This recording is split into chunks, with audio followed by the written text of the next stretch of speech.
Internet sound check. Internet sound check. We're going to go ahead and say a few things to see if it's going across the internet correctly. Thank you all for being with us. We appreciate you. And Tiff back at the station. If you can go ahead and check the feed and see if the internet is working properly. Thank you.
Y'all have a minute 30 till intro.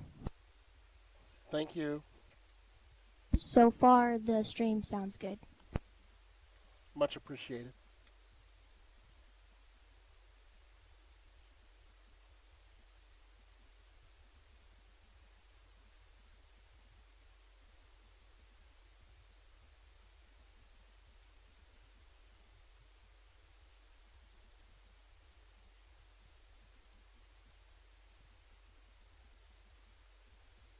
Minute till intro.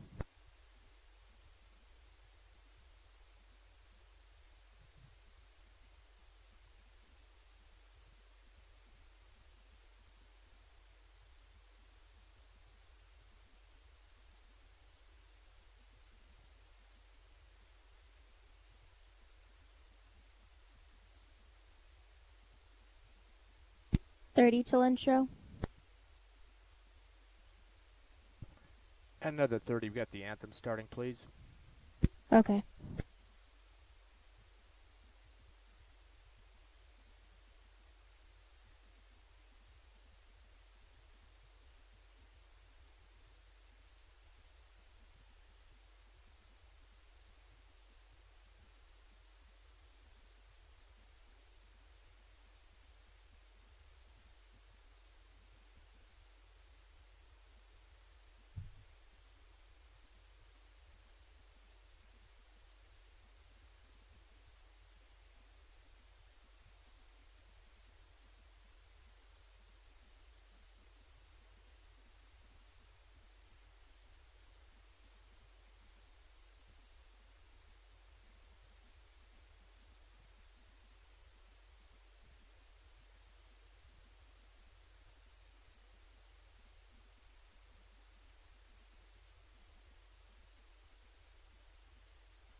$30.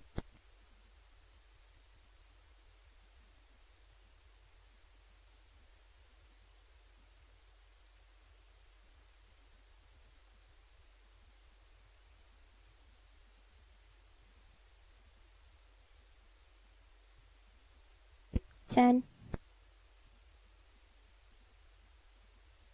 Is that the intro? 5, 3, 2, 1, go. Welcome, everyone, to Watson Stadium. Time for Hobbs Eagle football, live on Cool 95.7, YouTube, and HobbsAmerica.com. Ty Print along with Coach Brian Coltrane at Watson, of course. Beautiful sunset in the horizon, Coach. and an opener to the district for the Hobbs Eagles, the only team that didn't play last week in district, as they host Las Cruces High. Very tough football team, have a very rough schedule so far. Yeah, and they won the games they're supposed to win, and they struggled in the games they were supposed to lose. And they're a 3-3 team, but they're a very good 3-3 team. You're going to see a ground attack that's going to be one of the best we've seen all season. That's now not counting the Wichita Rider squad, which just had that all-world running back. But, yeah, this is a very good Las Cruces squad. 4 of the teams that the Cruces squad has played are in the top 10 in the Max Preps poll this week. And then the other team, of course, our arch rival Mayfield, who used to be in the district but moved down to 5A. They defeated them a couple of weeks ago, and they're number 6 in the 5A. But you could definitely put them back up in the 6, and they'd compete just like they usually do. But if you look at some of those games, started off the season defeating Volcano Vista 27-20. That's the number 8 team in the state right now. Lost to Cibola 33-21. They're number 5 in the state. And Las Cruces got the loss with La Cueva 28-10, despite leading at one part of that ball game. But big second half for La Cueva, 28-3 in the second half to pull off the win there. And they're the number 3 seeded team in the state. And it's a very good squad. So, I mean, it shows you that they have the ability to stay with a squad like that, but they weren't finishing the game. So we're going to try to find some sort of holes in this squad and try to find the weaknesses that the other teams have already exposed and see if we can take advantage of that tonight. 3 weeks ago, Las Cruces played Cleveland High School, the number 2 team, lost to them 42-7, pretty much dominated throughout that one. Beat Mayfield, the home team rival, 35-14. That's, again, the number 6 team in the 5A. And last week, blew out Carlsbad, a district matchup, 42-13. Carlsbad ranked 10th in the state. They caused 3 fumble turnovers with the Cavemen, which really kept them rolling in that game. And turnovers are the key to the game. We talk about it all season. The team that wins the turnover battle tends to win the game. And that's actually been true in almost all of our games so far. And I think that's going to be a big key tonight, too. You have 2 3-3 teams. Both show potential in some games, struggles in others. Turnovers may be the key to this battle. You mentioned this a minute ago, and I'm talking about Las Cruces High first. Hobbs didn't have a game last week. We'll get into their stats here in just a minute just to give you updated on who they're playing tonight. But really, the Eagles have to be ready defensively for Elijah Ogas. 3 rushing touchdowns against Carlsbad last week in their win. Also had 3 touchdowns against Mayfield, their arch rival, 144 yards rushing in that game. Actually, that was 4 touchdowns in that contest. So just in those 2 games alone, a total of 7 TDs. The kid has run back a kickoff return for a touchdown. He's just definitely an offensive powerhouse for this team. And the Eagles' defense has been very impressive this year at this point. 3 game shutouts so far? Yeah, absolutely. And those shutouts come against teams that mostly run the ball. Of course, then you saw the flip side. Last 2 games, we did give up quite a bit of yardage. So, I don't know. It's Dr. Jekyll and Mr. Hyde with the defense, but I would rather see a team coming in that didn't have any balance, that was all run. We tended to do pretty good against those teams. I think that's going to bode well for us this evening. Bulldogs quarterback Dallas Boyd, he's definitely a good rusher. He can move with the football. Only threw 6 passes against Carlsbad last week. Was perfect, though, 6 of 6 for 103 yards and a couple of touchdowns, and a passer rating efficiency of 158.3. So that's pretty decent numbers. But when you only throw 6 times and complete all 6 of them, that's a pretty good odds for you. And I'm pretty sure Carlsbad probably had 8 men in the box at the time and was trying to stop the run. Coach, tell us what you think the Eagles' situation is, having to sit out a week in terms of the district schedule. We should mention, just to throw in there, too, to preface your comments, that Eagles will be getting back some very critical players that we haven't seen for the last few weeks. Corbin Thompson back in the backfield. Definitely he's been leading in some categories up until that game and still leads in some categories, even though he sat out, about 3 or 4 games.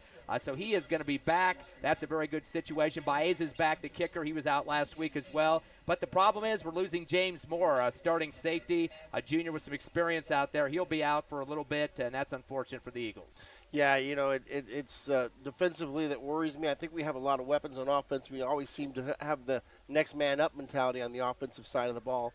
Defensive side of the ball, I'm sure hoping that we have that depth because I have a feeling that they are going to test the safeties tonight. It may be only 6 plays a game, but when they do, they're going to try to do something deep. Yeah, that safety's got to be ready to help out the run defense, as I think you're alluding to there.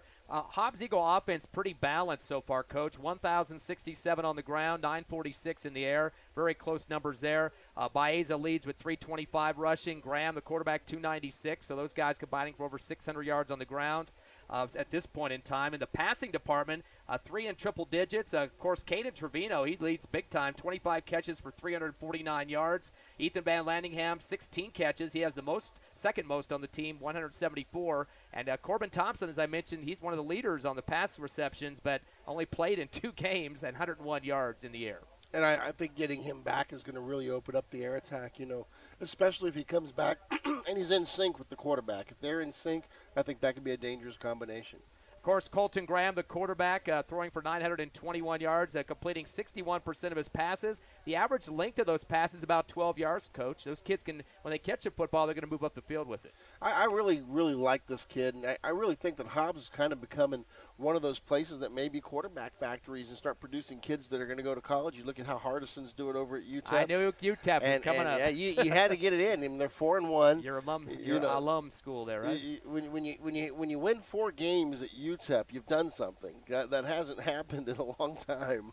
Yeah, so you got to give it up to the kid. And when you knock off UNM too. Yeah, and New Mexico State. Yeah. You took care of both New Mexico squads this year. So, yeah, I think that we're getting, we're having quarterbacks that are coming through here and going off and playing places, and I think this is just the next one that's going to do it. Coach, let's talk about the defense for just a second. In terms of tackles, Kenyon Singleton, the linebacker, leading the team with 67 so far this year. Of course, Argot, one of the linebackers, senior core there, 48 tackles. But again, they're going to miss more. He's third on the team with 40 tackles out of that safety position. Against a run attack, he's the type of guy that would have to come up and help out if any running backs get through that line and try to get their way up the field. But you still have some pretty strong players out there.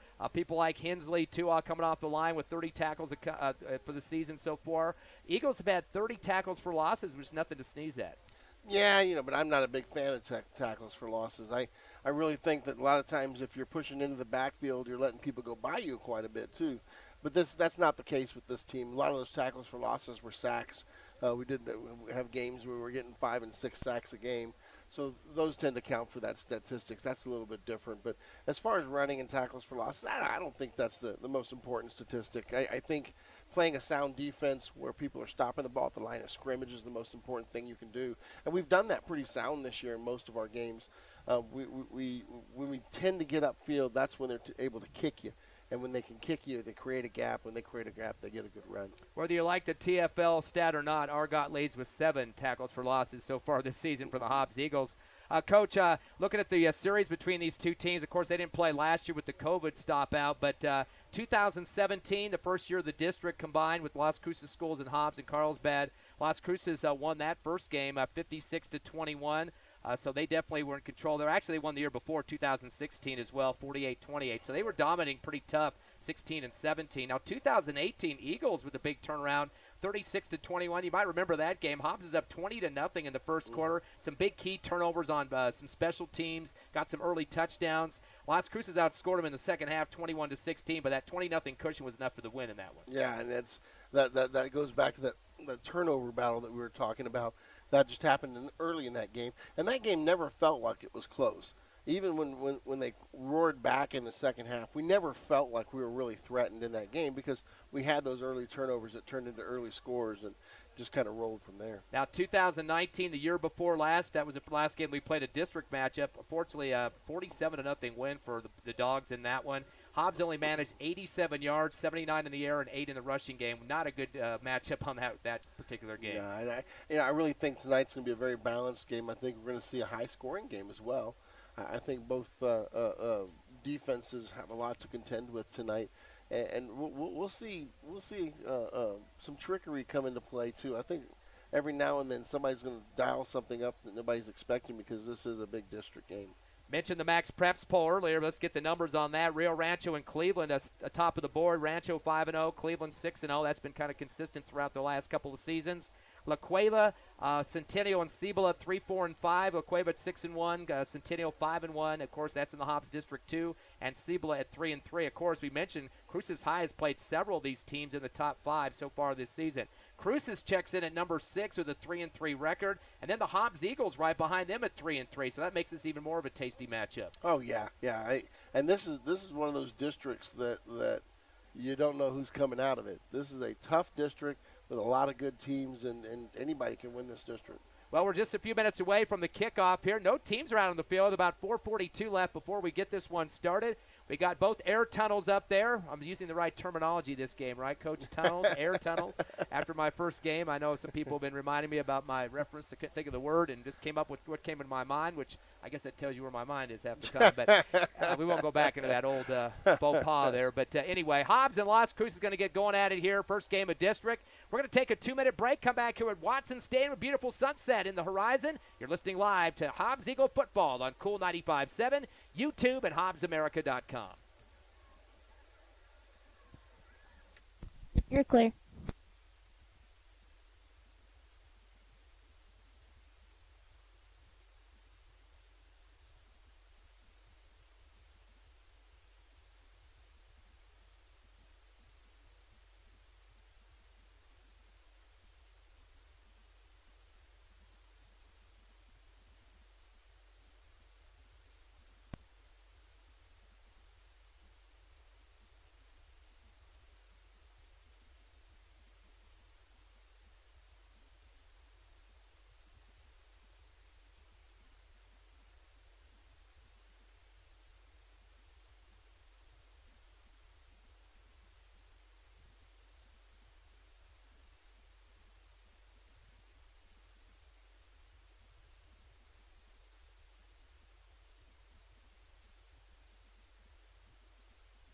One minute.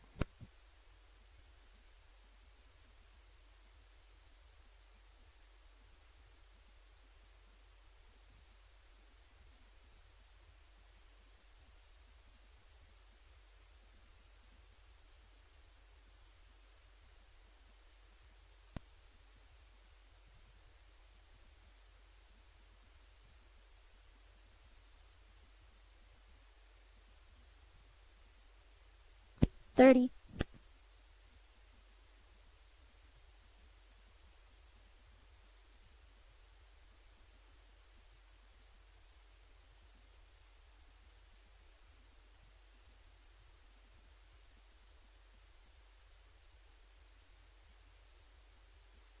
$10.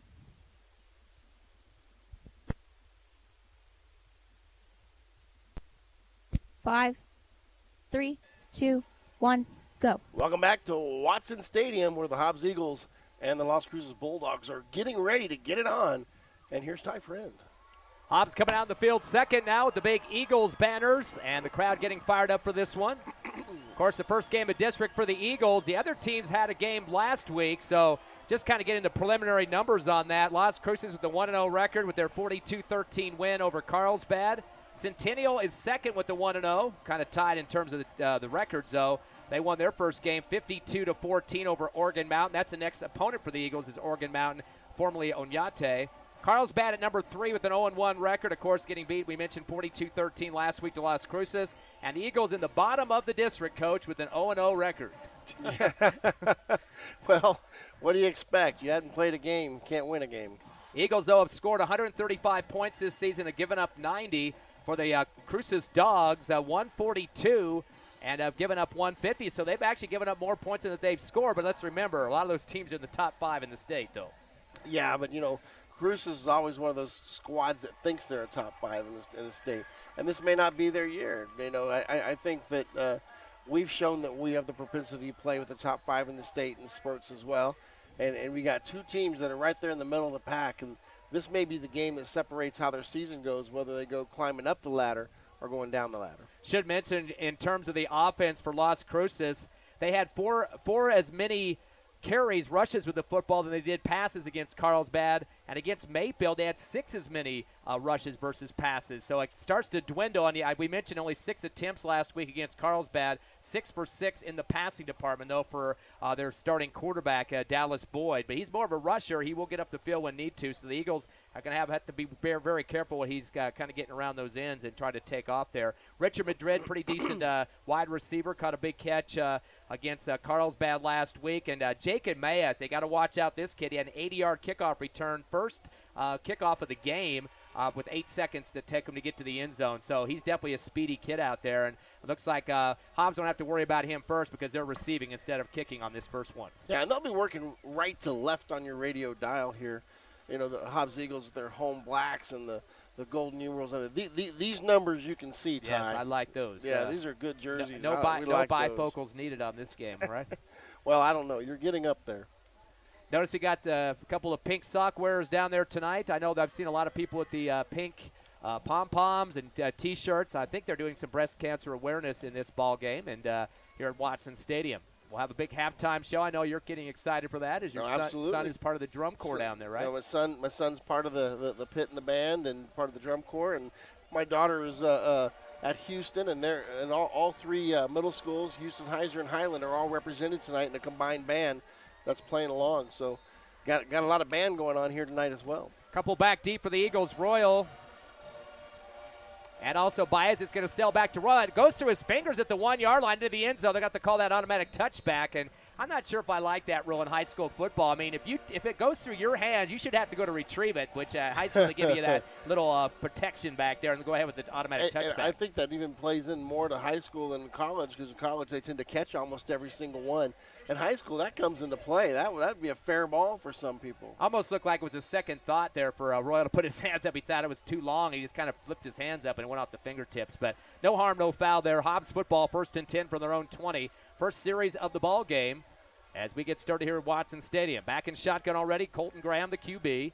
He brings a man back with him on the left shoulder. Now a slot in motion. That's Trevino. Gets a handoff around the left end. Trying to spin at the left side of the field and gets up for a couple extra on that one. Is on the left side and came across the 20 to about the 22. And he might have spun a little bit quick into that, right into the defense. And now we already got an injury on the field as well. I think that's Trevino.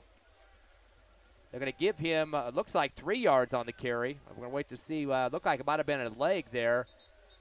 And he's going to be limping off the field. That's and Ethan Van Lanningham. Yeah, that's Ethan Van Lanningham, the wide receiver that was trying to block on this near sideline. Trying to get that word hash mark out of my mouth there, and finally that's where the ball ended up.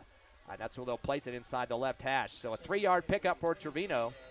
Something I noticed there, when we started shuffling and we started going in motion, Las Cruces didn't look like they handled it very well. They had communication issues in the secondary. That would be something we can take advantage of. 2nd down and 7 from the 23. Trips right, receiver left, shotgun for Graham. 2-step drop. He stays in the pocket, going to fire the fade on the near side. Spiral over the shoulder, caught at the 40-yard line and going down. A little fumble, though, to the 32. I think they're going to call that a catch anyway.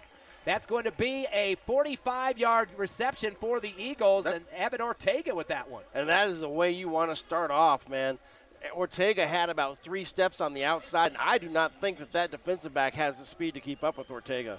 Eagles 1 for 1 in the passing game for the arm of Colton Graham. I should mention that this Las Cruces squad had some fits against Mayfield's wishbone offense a couple of weeks ago, and really were having some trouble there. They started with the spread, but then moved to the wishbone and moved the ball against Las Cruces. 1st and 10 now from the 34. Graham's going to do an extended handoff. Kind of fumbled the ball a minute in the air and finally gets it off around the left, but getting dropped in the backfield, about a yard loss. You can't really blame the ball carrier that time, Caden Trevino, as I think there was a miscommunication. And you watch this. We're going to run the same play here, and this time the quarterback's going to pull it. He's going to go right past that defensive end that came off hard down the line.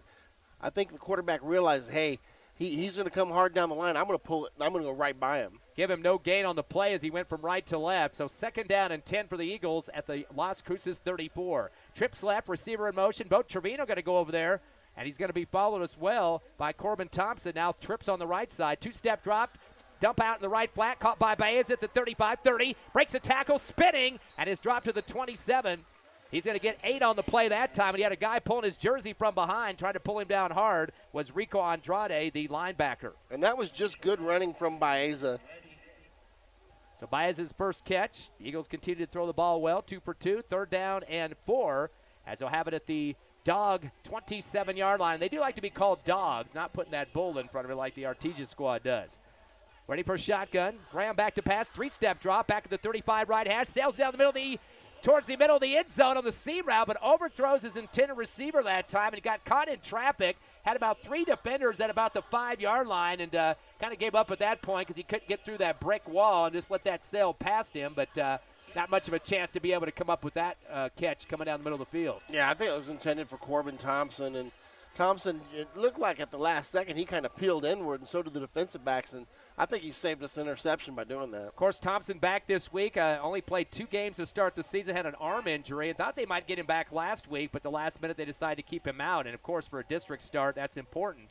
Hobbs now facing a 4th down and 4 at the Las Cruces 26.5-yard line. Still scoreless, 4th down situation, 10:04 left first quarter. Twins right, trips left, back to pass, Graham. 3-step drop, steps up, pocket to the 30, continues forward, 25-20 on the keeper, zigzags to the left and is down at the 16-yard line.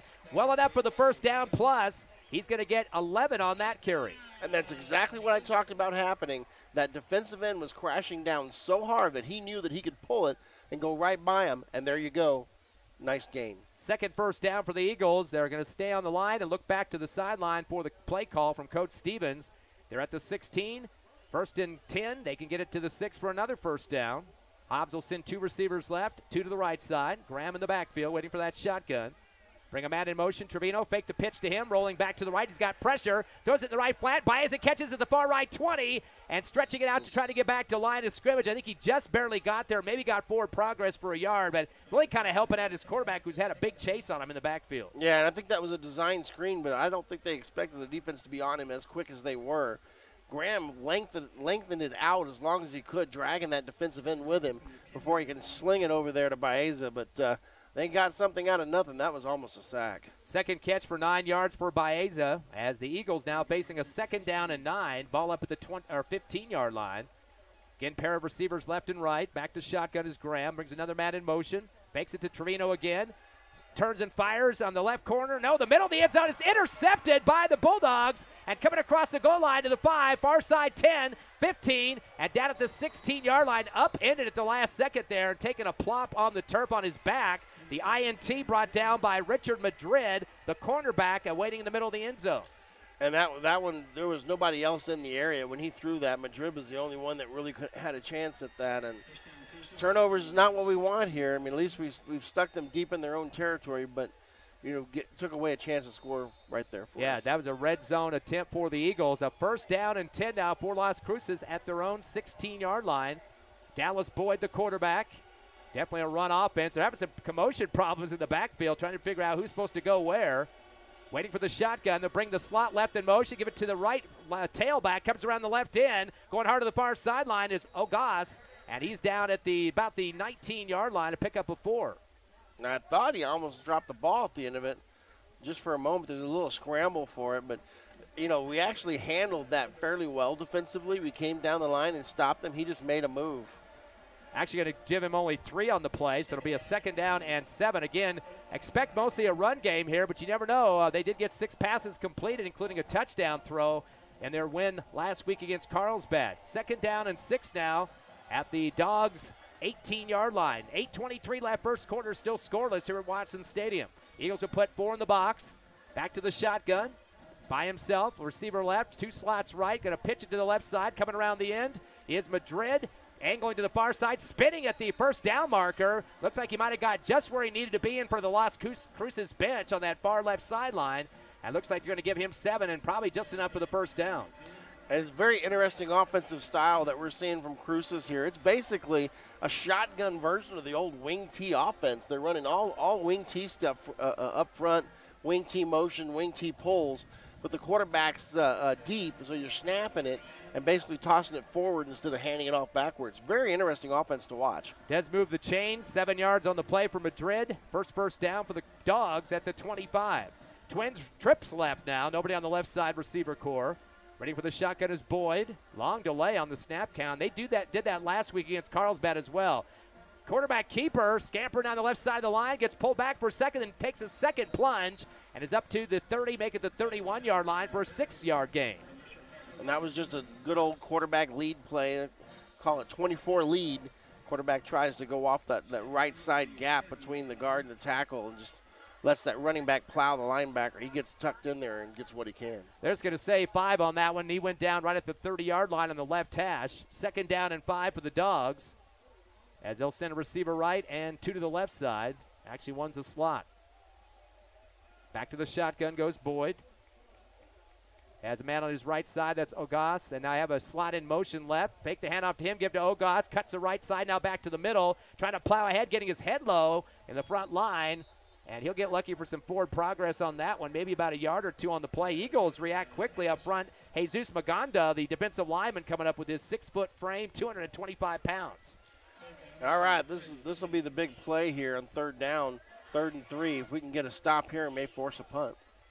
So they gave him about 5 on that one for Ogas. 2 carries for 8 yards. 3rd down and 2, a long 2 at their own 33. Still a single receiver left and right. Again, shotgun waiting for Boyd. And now a hard count. He's going to pull out, look over to his coach on the sideline. Get a recall here, reset the play. Man in motion left to right. Still waiting for the snap. They'll give it to him around the left end. Heading to 35, 40, 45, 50, and pulled down right at the midfield stripe. So that's going to be a 17-yard pickup, or actually more than that. That was Madrid, actually, that got the direct snap that time. That's going to be 17 yards for Madrid, 2nd carry for 24, and the 2nd first down for the Dogs. And we're having a hard time with that misdirection. You know, they're going different directions, and all of a sudden they're choosing one. 8, or make it 6:30 remaining first quarter, still 0-0. The Eagles were in the Dogs' red zone, but could not convert after an interception thrown in the middle of the end zone. And the Dogs now at midfield. 1st and 10. Back to the shot. Receiver right. Also a receiver on the left side. Actually make it a Twins look now. Double slot, let's change that. Left slot in motion. He gets the handoff around the right end to the 50, 45, angling right, and that's where he'll be dropped. It was able to cut it back even more. And the man with the ball for the Dogs was Zake Hawkins, wide receiver out of that slot position. He'll get 4 yards on the carry. You know, against this offense, we got to stop watching all of the mumbo-jumbo in the backfield where they're faking one handoff, faking the other, watching the motion. We got to watch those guards pull because the guard tackle combination will tell you where the play's going. We got to read that a little bit better. A lot more motions out of the slot for the Eagles on the offense this year for Coach Stevens as well. So starting to use Trevino and guys like that to give a lot more looks. 2nd down and 6 now from the Eagle 46-yard line. The Dogs football, shotgun high. Fake the handoff, quick slant, or make it the shot over to the left side. Screen pass, caught the 45 across the 40, and will be enough for the first down. A 6-yard pickup as coming out of a pile after the snag for the Dogs. And I believe that was caught by Berto Zamora, the wide receiver on the far left sideline. So that's the first pass reception for the Dogs in this ball game. They're 1 for 1 in the air department. We'll move the chains as well. That's the 3rd first down for Las Cruces at the 39 of the Eagles. We're going to have to get a stop on a first down here. Double slot by himself this time is Boyd in the backfield for the shotgun. Slot motion from the left to the right. Fake the handoff. Boyd's going to head to the left side, angling to the 25, 30, 25, 20, and down at the 18. Another first down pickup. Plus, that's going to be 21 for the quarterback. And you talked about before the game missing more of a safety coming up and making plays. That time the safety ran right by the guy on the tackle. He didn't want to hit him head on, and I noticed that he didn't want to be physical there. We're going to have a safety that comes up and makes a play. Longest carry of the night, Boyd with 21 on that one. 4th first down for the Dogs at the Eagle 19-yard line on the left hash. Dogs will send 2 receivers right, 1 slot left. Back to the shot goes Boyd. He has Ogas on his left shoulder. He's going to just take the block of Ogas around the left end, 20, 15, quarterback keeper, and is down to the 13 as he continues to extend down the field. He's kind of bouncing off tacklers, coach, and we need to make a better wrap-up on the initial blow. Yeah, and, you know, like I said, the guard tackle, they made their little zone steps there. Everybody read the play to one side, but we hit him at the line of scrimmage and didn't take him down. 3 carries for 33 yards now for Boyd, so he's definitely starting to see some steam up ahead with a nice blocker, Ogas, in front of him, who's also a terrific running back in his own name. 2nd down and long 2 now for the Dogs at the Eagle 12-yard line. Receiver left and right, still staying in that shotgun. Left receiver in motion, fake the handoff, give it to Ogas. He tries to angle left and is brought down in the backfield. Eagles with a beautiful read coming through that time and making sure nothing can go on that one as the Eagles get the man through quickly. That was Andre Alvarado, the defensive lineman. He just blew up that guard and took him about 3 yards deep and made the play. Yeah, they're going to give him a 2-yard loss on that one for Ogas. So Ogas now with just 3 carries for 10, or make it 6 yards. That was a 2-yard loss on that one. Brings up a 3rd down and 5.5 from the Eagle 14-yard line. Boyd taking some long count time here. 3-step drop. He wants to throw. Pump fakes, throws it in the left flat, over the shoulder, caught by Ogas at the 10 near the first down marker and gets out of bounds. Looks like he'll have enough for the first down. Needed to get to about the 8 or 9. It looks like they're going to go ahead and give it to him, or maybe not. Let's see what they got. No, flag down at the 10-yard line on the far side. I think that's a alignment up the field. That number 75 is about 6 yards down the field when he caught that pass. Devils check to see what the white hat is going to get us on this one. Taking his time to come to midfield. Pass interference. Offensive pass interference. You don't see that called very often. So they're going to go that against Las Cruces. And that's a 15-yard penalty, just like the one against the defense would be. And I think one of the lead blockers for the screen actually engaged somebody before the ball got there. Yeah, the ball has to be in the air on those PIs, and otherwise you reach out and grab somebody, that'll be a hold. But they're going to say the ball was in the air. I'm trying to figure out what it looks like. Somebody dropped the towel back there. It looked like a red flag on the field for a second there, maybe a pink one. Back it up to the 30-yard line regardless on the left hash. So a lot of distance they're going to have to make up here. They got to get to the 9-yard line, so 21 yards for the first down. That'll repeat the down, though, for Las Cruces after a irregular call that you see against the offense on a push-up pass interference. So third down and about 21 from the 30-yard line. Double slot, shotgun coming for Boyd by himself in the backfield. He's going to roll right with it, turns it, and gets ready to fire. And the left flat caught at the 20 and tiptoeing down the sideline. I think they're going to say he was in bounds. Gets back to penalty yards at least. As coming down with it was Hawkins for Las Cruces on that far left sideline. That'll be his first catch, a 10-yard pickup. And we got lucky there. Isaiah Montes kind of bit inside thinking the play was going away from him. He caught it at the last moment. He wasn't able to get there to stop the play completely, but he got one paw on him, shoved him out of bounds. Be 4th down and 10 now for the Dogs, and they're going to go for a field goal. The hold will be about the 26, about a 36-yard field goal from the left hash. They missed one last week against Carlsbad. Chip shot. Good roll on the football, but it's going to go low and to the – no, did it get over? Yes, it did. I thought it looked like it dropped short, but it barely gets over the right side of the crossbar for the 3 points. So a 36-yard field goal converted for the Dogs, and they pick up the lead 3-0 here in the first. We've got 3:22 remaining. We'll be back live with more Hobbs Eagle football here on Cool 95.7, also on YouTube and HobbsAmerica.com. You're clear. Did you say 30 or 60? 30. Just making sure.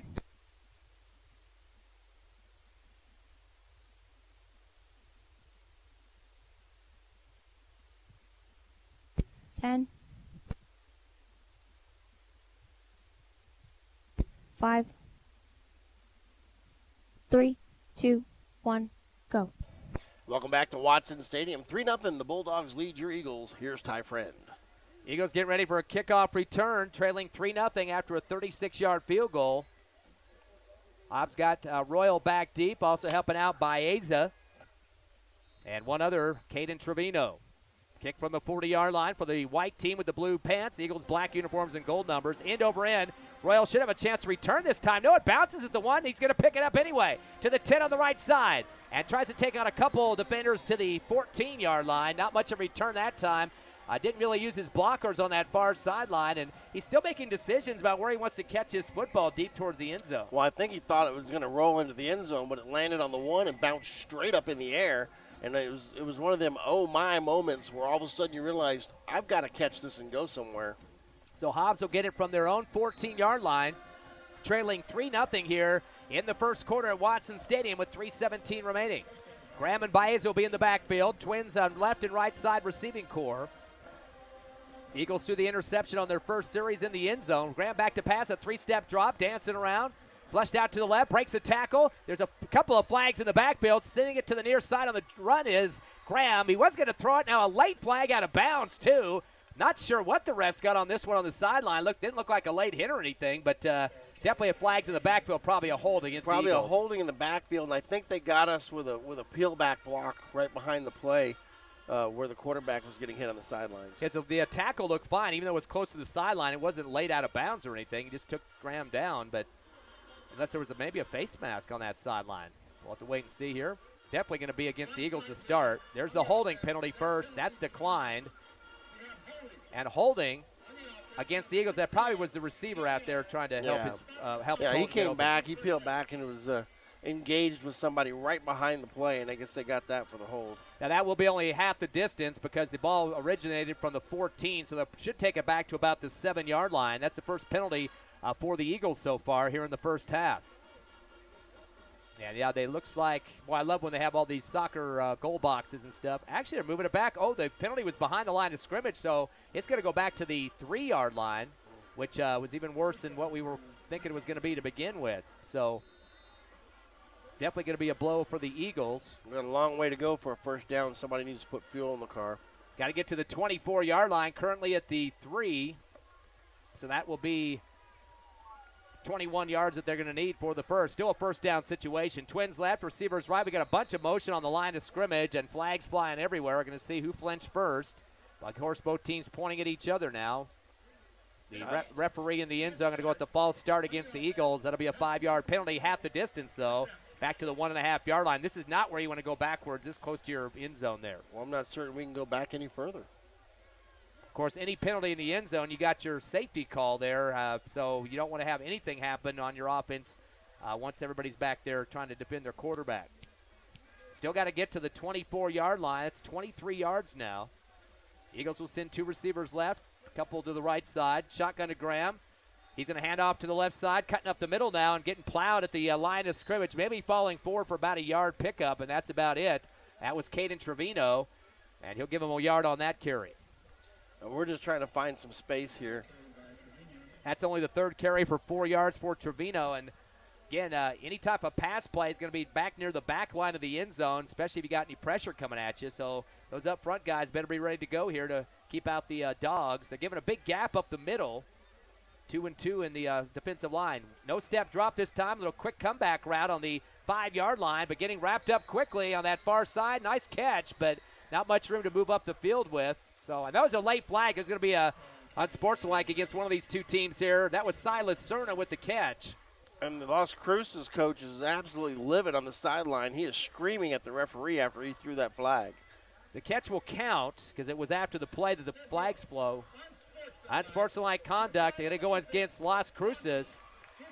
That's going to be 15 yards, and that'll definitely help out. Not automatic first down because you got a lot more than that for. They had to get it at 24, so that's not going to get all the yards they need. Well, I thought unsportsmanlike that was automatic first down. Automatic first down for roughing calls only. Passer, punter, kicker, holder. You get to 15, but you don't get automatic on those. And, of course, the NFL, you got automatic for pass interference, which doesn't translate to the high school. So 3rd down situation at the 21 now. So Hobbs got to get about 3 yards to the 24. They're on the right hash. So a big play for the Eagles. Do not want to get this up on downs or have to punt on the 4th. Shotgun, Graham with a little stumble step. Hands off at the last second, but not very much forward momentum there for the Eagles. And it looked like maybe a little bit of a stumble on before the handoff might have caused a delay there to Baeza. And he's just able to get about 1.5 yards, maybe 2 for the Eagles. And I really wish that was one of those plays where the quarterback would have pulled it. We've seen that it works. We've seen that defensive end's crashing down. That would have been a great place to try it again. Coach, we're starting to see kind of the air coming out of the sails a little bit of the Eagles' offense, but penalties really the cost of the problem there. Well, at least we got out of the back of the end zone there. We have some room to punt, but our defense is going to have to come on and make a stop. Eagles will punt on this one. Caden Trevino goes in motion from left to right. No fake to him, and Cerna's going to unload it from the 14-yard line. A dropper at the 47, still in Hobbs' part of the field. Take a little bit of a Hobbs roll, about 1 yard or so, and that's about it as the Eagles tap it down. That was Aldo Argot with the coverage, and had some help out there as well from Kenyon Singleton. But the Eagles got to play some defense now, Coach, and Las Cruces already in the Hobbs-Eagle territory. Yeah, it's not boding well field position-wise. Like I said, this first down I think is the critical play of the drive. If you can get a stop on first down, it prevents them from being able to have those options available to them on second down. So I think this is the play of the drive. We have to make a stop here. First down and 10 for the Dogs at the Eagle 49 on the left hash. 3-0 your score here in the first quarter with 39 seconds left. Boyd by himself in the backfield has a man in motion. The slot from left to right comes around the right end on the carry from the 50 and dropped to the 47. About 3 yards on the gain, maybe 2. Eagles there quickly. And you know who made that play was Hector Armandatis. He wasn't the one that made the tackle, but what he did was come hard upfield, get outside of the play, make that back come forward, and go north-south. As soon as he was north-south, the pursuit was there. That was smart football. Berto Zamora, the wide receiver, the slot coming in motion from the left to the right with 2 yards on the carry. 2nd down and 8 now from the Eagle 47-yard line. Now on the right hash. Double slots. 2 men in the backfield, including the quarterback Boyd. Has, of course, his big tailback Ogas with him. Man comes in motion from right to left. Around the left end on the handoff. Stretching it out to the far side, Madrid. Around the end of the 40, 35, and pulled down from behind at the 30. Will get the first down plus. Make about 17 on the carry for Las Cruces. And again, he was hit at the line of scrimmage, and they didn't take him down. Coming up with the big gain that time was Elijah Ogas. So 17 for him. And Ogas now with 4 carries for 23 yards. That'll be a first down. Will run out the clock as well here in the first quarter. 5 first downs for the Bulldogs, and they lead 3-0 after a 36-yard field goal earlier. We'll come back in 60 seconds on the Hobbs Eagle Network. You're clear.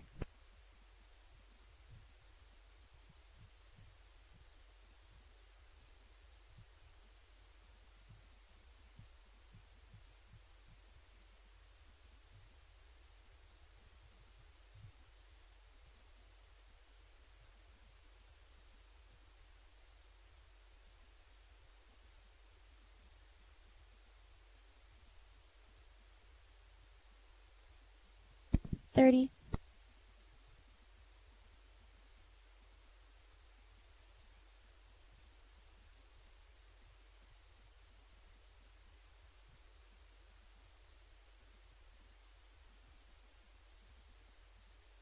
$10.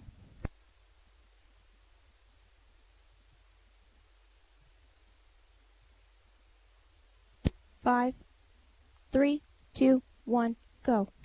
Las Cruces with a first down as they're in Hobbs Eagle territory at the 30 from the left hash. They lead 3-0 as we start the second quarter. Ty Friend, Coach Brian Coltrane with you tonight at Watson Stadium. Boyd, the quarterback, waiting for the shotgun. Fakes the handoff to the slot man going right to left. Fires at the fade to the right corner of the end zone over the shoulder. Diving high in the air for the catch. Are they going to give it to him? Yes, they are. That's a 30-yard touchdown reception. Don't see many of those for this Las Cruces squad. 30-yard pass play. Right side of the end zone. And boy, going off, getting thrown up in the air by his teammates after a big catch there. Trying to get down the number on that. Finally, that was number 11, Zake Hawkins. And, you know, that was one of those plays where the coverage was there. I don't think you could have much better coverage unless you touch the ball yourself, but he was as close as he could be, and that receiver just found a way to make the catch. Second catch, 40 yards total. That was a 30-yarder for Hawkins as we wait the PAT on the kick. And the kick is good. This kid's got a good foot behind him, a leg as well, as he puts it through easily. Would have been a nice longer field goal there as well. Putting it through. Big number, too. They say he's number 98, but nothing on the roster with that no player with that number, but 1 point nonetheless. 11:50 left, second quarter. 10-0 Las Cruces here at Watson Stadium over the Hobbs Eagles. Come back with us in 30 seconds live on Cool 95.7, YouTube, and HobbsAmerica.com. You're clear.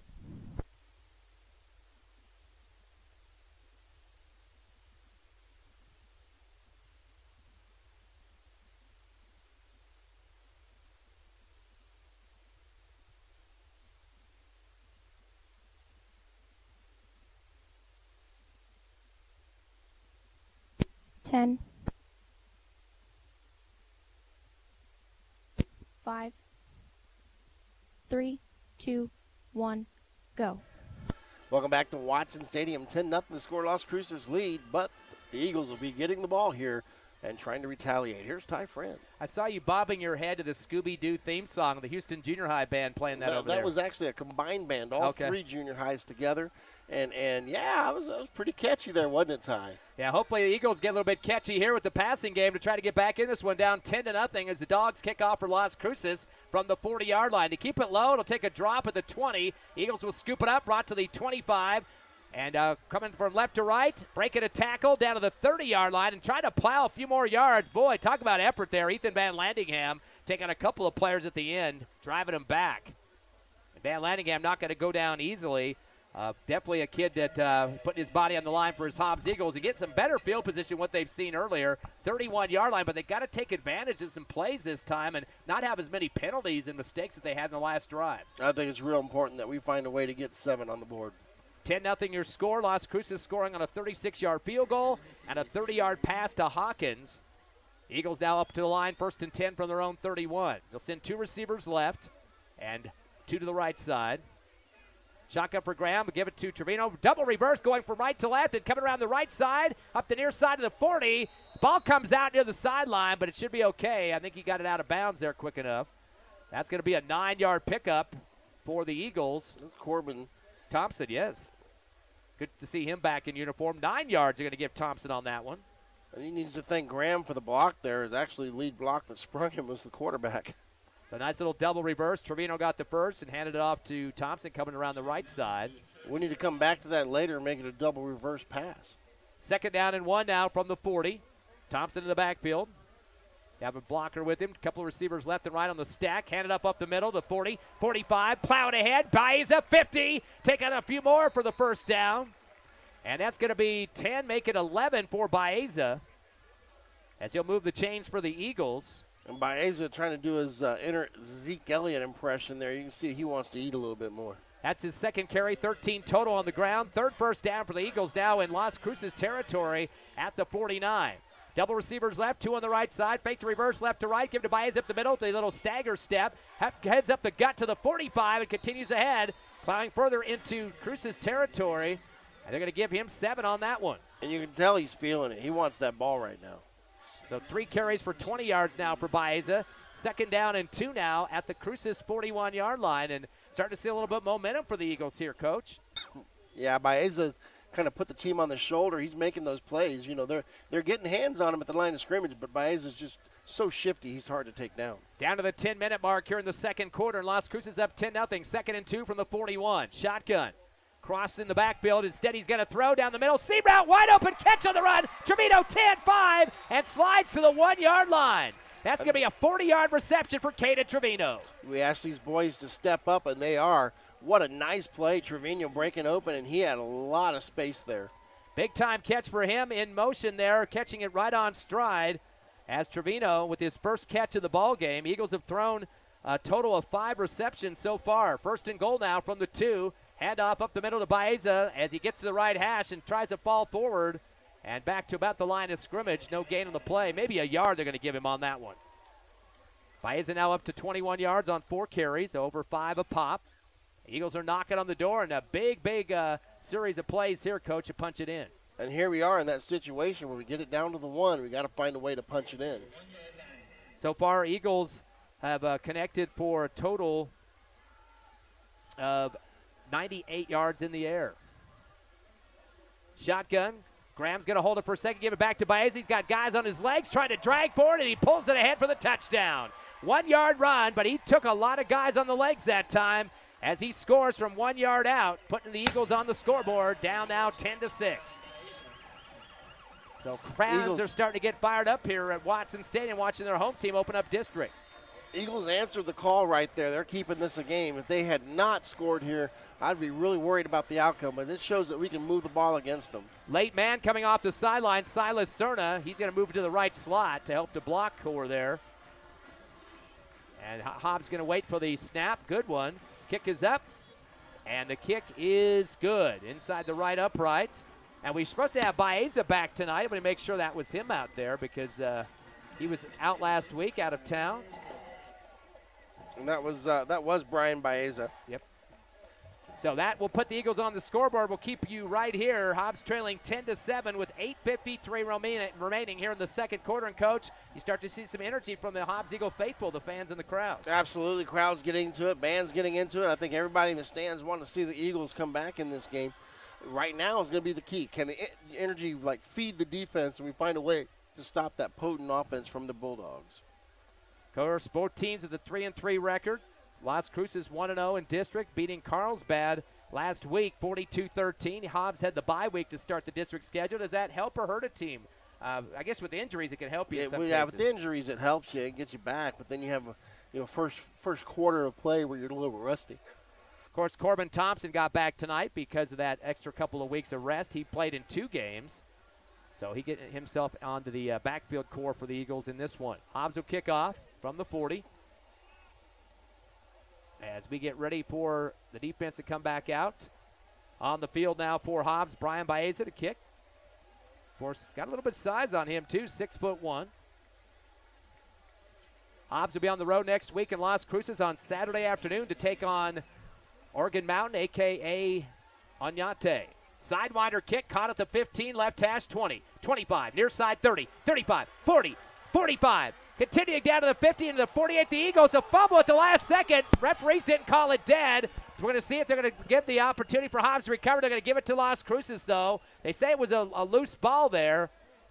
But very lucky that it was recovered, at least for the Bulldog fans. And the man returning for them was Richard Madrid. We mentioned he had a big return against Carlsbad last week. Also had a touchdown catch for the Bulldogs, which doesn't happen very often. But gets deep into Hobbs' territory, at least across the midfield to the 48. And that was the turnover opportunity that we really needed right there. But after a big return as well, that was about a 45 or 43-yarder. First and 10 from the 48. Cruces in Hobbs' territory. They lead 10-7. Trips right, receiver left. In shotgun is Boyd. Long snap count. 3-step drop. Tucks it, goes up the middle of the 50, 45, 40. A flag thrown midway through the run and dropped to the 32. Probably a hold there. About the flag about the 43-yard line, about halfway through the run.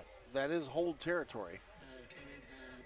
Quick flag from the official on the near sideline, holding penalty call. That'll be a 10-yarder against Las Cruces. That's their 3rd penalty for 40 yards total. Well, you know, Jim Rome says if you ain't cheating, you ain't trying. But a lot of coaches teach their guys to hold because it's just not called as much as you'd like to see. And that's just going to put it back to the original line of scrimmage anyway, so that's a 49-yard line of the Hobbs Eagles. Repeat the down as well. Actually, no, the ref had marked it back enough. He put it back to the 47 now. So that'll bring up a first down and 14 for the Bulldogs. So that's kind of what we wanted there. I mean, we got them to go backwards. Now we got to take advantage of it. Of course, Las Cruces has only thrown 3 passes. That's half of what they attempted last week in the victory over Carlsbad. They're 2 for 3 for 46 yards in the air. First and 14 from their own 47. They bring a man in motion left to right. That's Hawkins. He'll line up in the left slot now. Give the handoff to Ogas. Tries to beat the Hobbs pressure. He's dropped behind the line of scrimmage. The Eagles not going to waste any time to get through. And wrapping up those knees and ankles that time for Hobbs. Good effort getting through there quickly. Jesus Maganda, second time we mentioned him getting through the line. And he fumbled right at the end of it, but I think they called him down before that ball popped loose. Couple-yard loss, though, for Ogas. That's his second negative run of the night. He's got 23 on the ground on 5 carries, just over 4 a pop. So second down. And 16 now for the Dogs at their own 46 on the left, near the left hash. Pair of receivers left and right. Appears to be a passing down here for Dallas Boyd, the quarterback. He's got a man back with Mogas, brings a man in motion left to right. The receiver Zamora now trips right. Back to pass, 2-step drop, step up with the quarterback on the run. Spins to the 45, to the 50, and he hit hard from behind. He's going to get back to the original line of scrimmage and +1 on that. 8-yard pickup for the quarterback. And he was hit hard right to the shoulder pads that time. Blake Hensley, the defensive end, coming across from the left to right. And I tell you what, the hustle from Hensley was pretty impressive there because Hensley missed him in the backfield, turned around, caught up to him, and just plowed him into the ground from behind. Boyd now 4 carries for 41 yards. 3rd down and 10 for the Dogs at the Eagle 48. Clocked at 6:47 left second quarter. Las Cruces up 10-7. Double slot look for the Dogs. They bring 1 slot left to right. That's Zamora in motion. Now he's doubles on the right side, rolling right. The quarterback, Boyd, after the shot, stops at the 47, continues to move to the line of scrimmage. It comes across the scamper, 45-40, runs right into the first down marker, takes out the holder over there. So he gets about 10 yards, and then somebody paying the price on that sideline as he ran him over in front of the Las Cruces bench right side. Yeah, I think he ends up about 2 yards short, but they're going to go for this. And they're doing it no huddle. They're lining up quick, and they're trying to probably get us jump off sides here. Looked like he went out of bounds at 2 yards shy, so 4th down and 2 now from the 40 of the Eagles. Hurry up offense. Long, hard count here. They're going to pull out of it and look to the sideline. And they were known to do that last week against Carlsbad. Yeah, they didn't get us to jump there. 1 receiver left and right. Man in motion is a white receiver. He's going to line up now as a slot right. Shotgun. Boyd coming around the right end, takes it himself, tucks it, 40, 35, 30, hurdles somebody, and goes to the 37-yard line. That's going to be 13 for Boyd to remove the chains for the Dogs. That'll be the 6th first down. That's his second double-digit run of the night. He's got a 21-yarder and now a 13. It was just that quarterback lead play, basically off tackle. He gets tucked right in there behind the running back, who's his lead blocker, takes out the linebacker and gets 13. Las Cruces running a lot of clock. One of their drives last week against Carlsbad ate up 8 minutes off the clock, so they definitely know how to keep it alive on the ground. That'll be a 1st and 10 now for the Dogs at the 27-yard line of the Eagles. Clock to 5:50 remaining first half. 10-7 Las Cruces. Twins right. Waiting for shotgun is Boyd. He has Ogas on his left shoulder. Right slot goes in motion. He'll get the handoff. A delay. No, taken up the middle by Boyd. He's weaving. 25, 20, 15, and is plopped down at the 15-yard line. Picks up another first down. That's 14 for Boyd. A great job of faking that handoff to the slot motion right to left and pulled out of his stomach at the last minute. Yep, that was just that zone read play, and he read that he could take it, and he actually made a good read. So that's his 3rd double-digit run for 14 on that one. And that'll be the 7th first down for the Dogs. Running a lot of clock here on the 15-yard line of the Eagles. Getting close to 5 minutes remaining first half. Spread the receivers left and right, one apiece. Delay on the snapshot here. And then we got a penalty marker. Might have been illegal motion. No, they're going to say offside. I'm not sure if that's on which side of the line here that time, but somebody was stepping over the line or maybe neutral zone violation. Oh, going against the Eagles, 5-yard penalty. Somebody stepping up in that neutral zone. So a 5-yarder applied to Hobbs. That's going to be their 3rd penalty for 17 yards. I don't think the crowd liked that call. I heard a little bit of ooh and ah coming from them. Trying to hope the Eagle defense can hold up here, only trailing by a field goal. 1st down and 5. They need to get to about the 5.5 for the first down for the Dogs offense. Receivers one apiece, left and right. Bring one man in motion from left to right. That's Zamora. Gets a little flip fake. Hand off to the left side is Ogas to the 10, angling left, and is plopped down on his back hard. Loses his helmet. He's going to have to come out. Then he spikes the football, and no penalty coming out from the officials on that one. I don't see why not. Can't do that. And coming up with a big put down for the Eagles was Blake Hensley, the defensive end. He picked him up and just flattened his back on the ground. They give him any yards on that one. Looks like maybe a forward progress. Couple yards for Ogas. It's going to make it about a 2nd and 3 here. 23 yards on the ground for Ogas so far for 6 total carries. He had 140 rushing against Mayfield with 4 touchdowns 2 weeks ago. 2nd down and 3 now from the 9-yard line. Knocking to the door of the Dogs. Man in motion left to right. Taking it himself is Boyd, angling right to the 5. Flipping his body towards the 1-yard line, dragging a man on his waist that time for the Hobbs Eagle defense. That'll be an 8-yard pickup for Boyd. And trying to hold on to him for dear life, so he went across the goal line for the Eagles was Aldo Argot, the linebacker. We're going to have to bring more people into the box. They're just getting such a push on us. They're getting into the linebacking core and all the way to the safety sometimes. Boyd has not been dropped for a loss so far in this game and has 3 double-digit rushes so far. That should be a first down. They got third. Is it supposed to be 3rd down? No, it should be 1st and goal. So that would have been their 8th first down. Put a man in motion right to left. Shotgun high, and Boyd is going to tuck it with his left arm. Tries to throw his body across the line of scrimmage and towards the goal line. But he's going to come up short. He's went down quick, and I think he showed the dive a little bit too early that time. Well, I think he just chose the wrong lane to go through. He didn't want to bounce it. He was trying to get north-south, but if he'd bounced it that one, he probably would have been in the end zone. But good play there by the defense. They stood tall. Yeah, Aldo Argot moved up close that time. The linebacker, it's going to be their 2nd down on the play. Well, they announced 4th up here in the booth, unless they got the wrong down on that. No, it's 2nd down. Underneath the center now for the first time tonight is Boyd. Gets the shot, or make the direct snap. Pitches it right, heading right up the middle for the touchdown is the tailback, as he's been known to do. Ogas scoring his first touchdown. And that'll be a 2-yarder for him, putting the 6 on the board. Yeah, they ate up huge amount of times on that drive as well. It was a pretty impressive drive there by the Bulldogs. He hasn't had really big numbers except for one, a 17-yarder, but most of the other ones been 5 or lower. He's been dropped a couple of times in the backfield for -2. And we wait for that big 98 who's not on our roster. As the kick is up, and the kick is just inside the right upright. 2:43 left here in the second. As you mentioned, Coach, clock's been running a lot for the Cruces advantage. They lead 17-7 over your Hobbs Eagles. We'll come back in 60 seconds on the Hobbs Eagle Network. You're clear.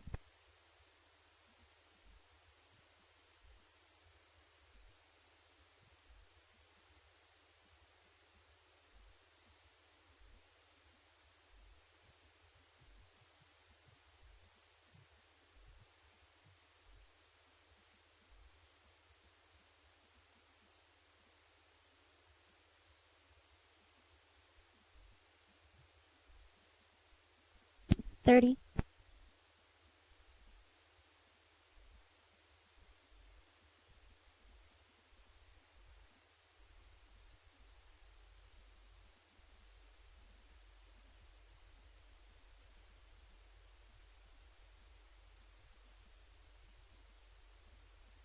$10.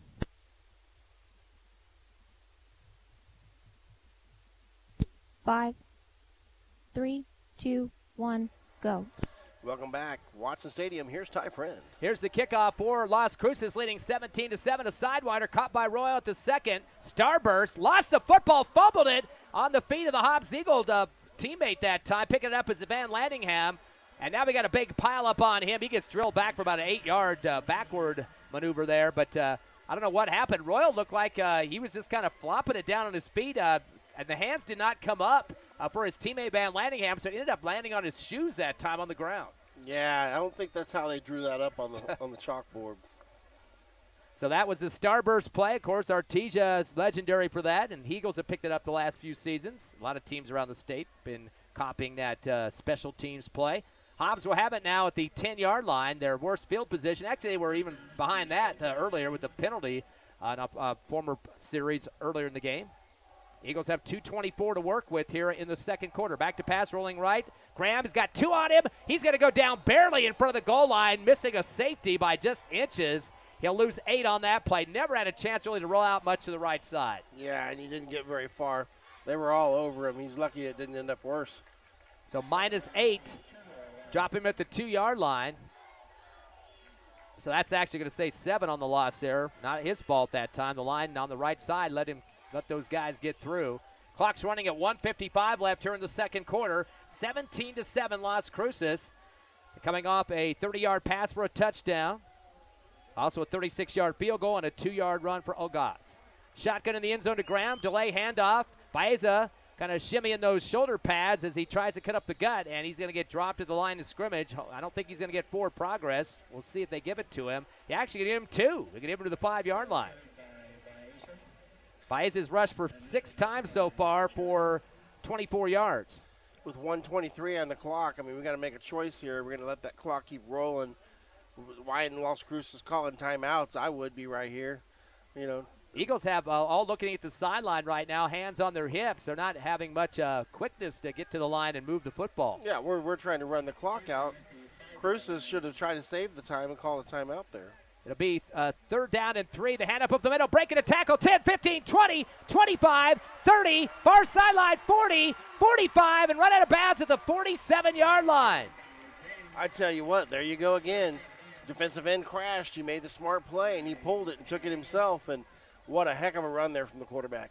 Yeah, from the 10 all the way down to the 47-yard line. That's a 37-yard pickup for Colton Graham. He's got 3 carries now for 41. That'll move the chains. Number 5 first downs for the Eagles at their own 47. They do trail 17-7. Clock will be stopped because of the out of bounds with 53 remaining in the half. Trips right, receiver left. Graham waiting for the shotgun. Pulls out of the play, looks at the sideline. Clock isn't running. We did go out of bounds previously, so no harm on the delay on the call here. Takes the shotgun snap. Fakes the head up, takes it himself at the middle. 50, 45, 40, 35, 30, and the left hash down to the 26-yard line. So that's going to be 27 yards of the carry for the quarterback, Graham. So we go ahead and get the timeout on the field. You know, it works one time. Why not run it again? So actually going to give him an extra there, 28 yards, a 37-yarder, then a 28-yarder. Again, moving the chains for the Eagles. That is their 6th first down. And after that big run before at 37, Coach seeing a little gap up the middle there. Well, I mean, the play worked early on as well.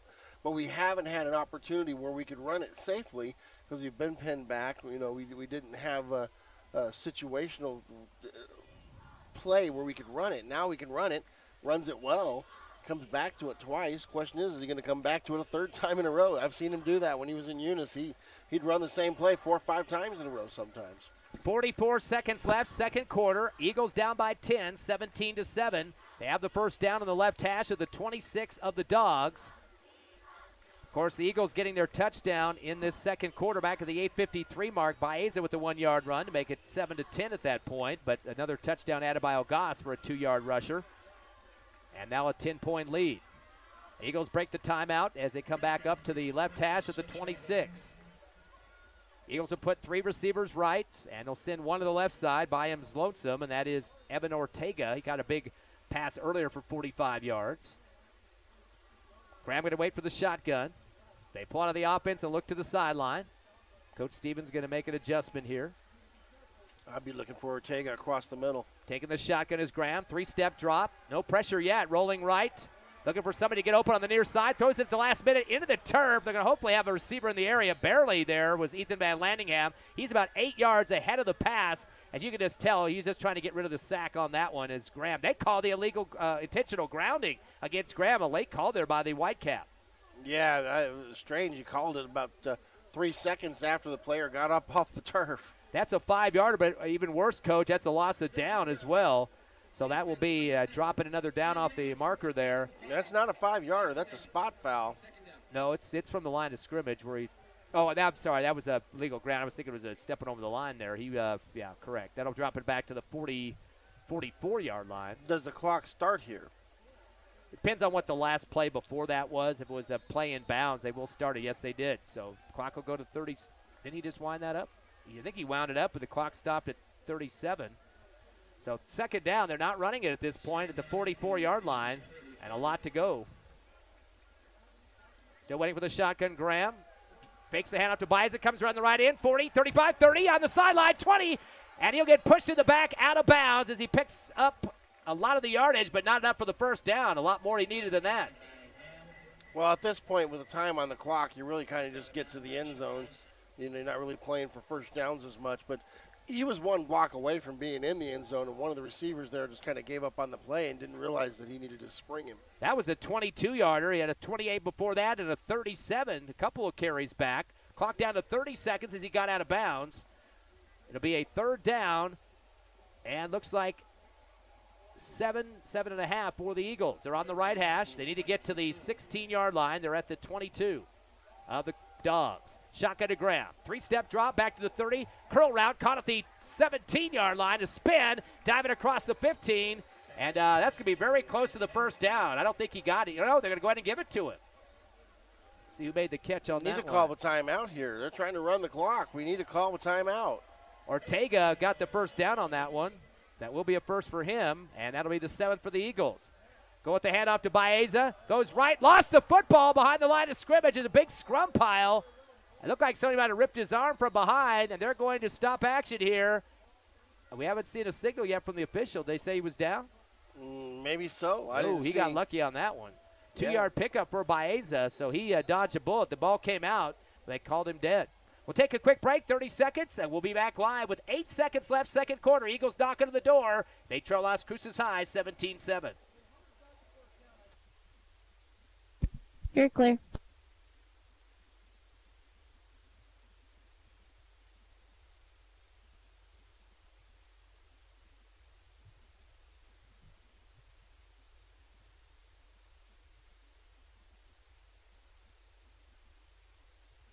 Ten.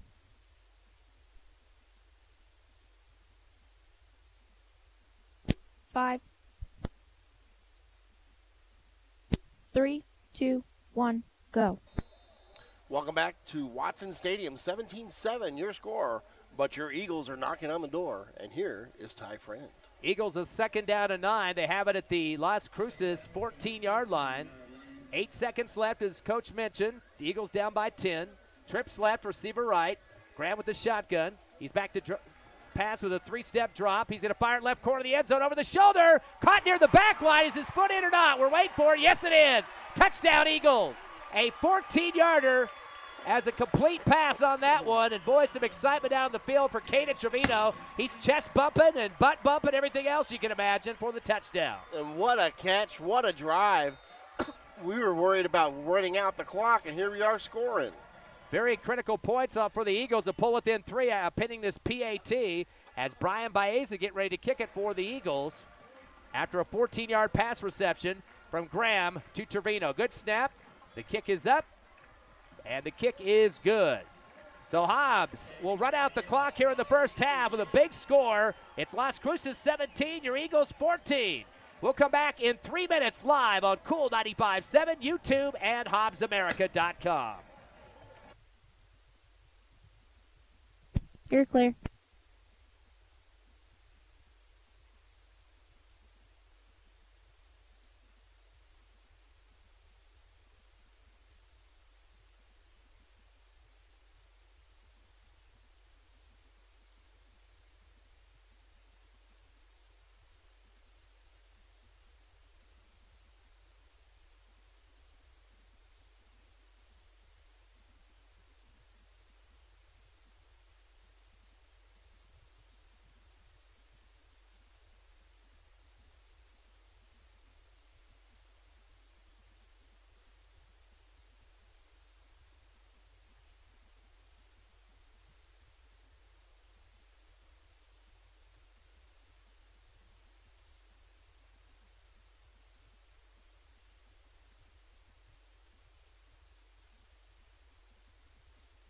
Two minutes.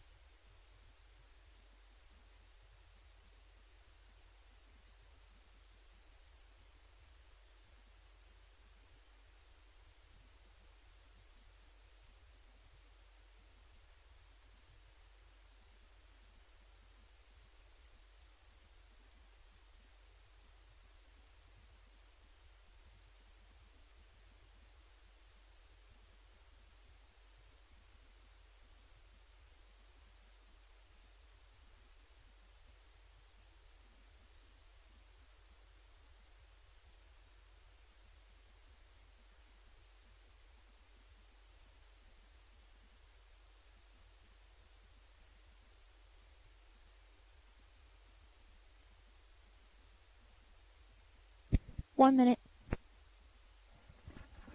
Please add another 60. Okay.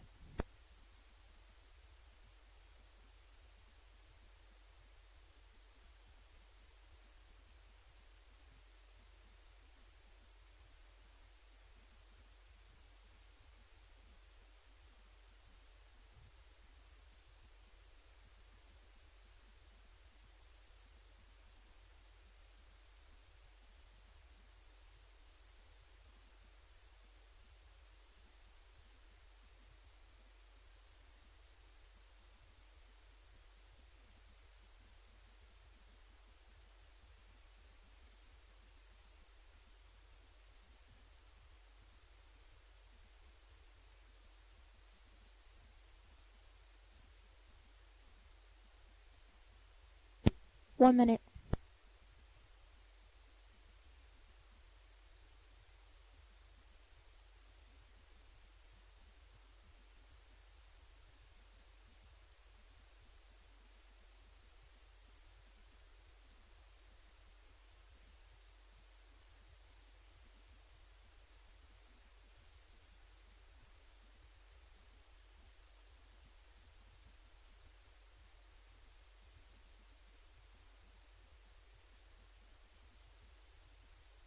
$30.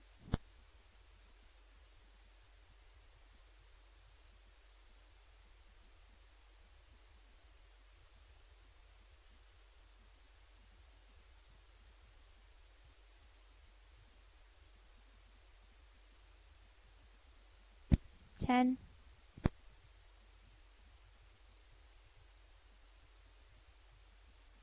$5, 3, 2, 1, go. Welcome back to Watson Stadium. 17-14 your score. Your Eagles trail by 3. And we had ourselves a game on our hands, Ty. I mean, it looked like for a while there that the Dogs are kind of going to run away with it. The Eagles fought back, crowd got into it, and they're only a 3-point down here at the half.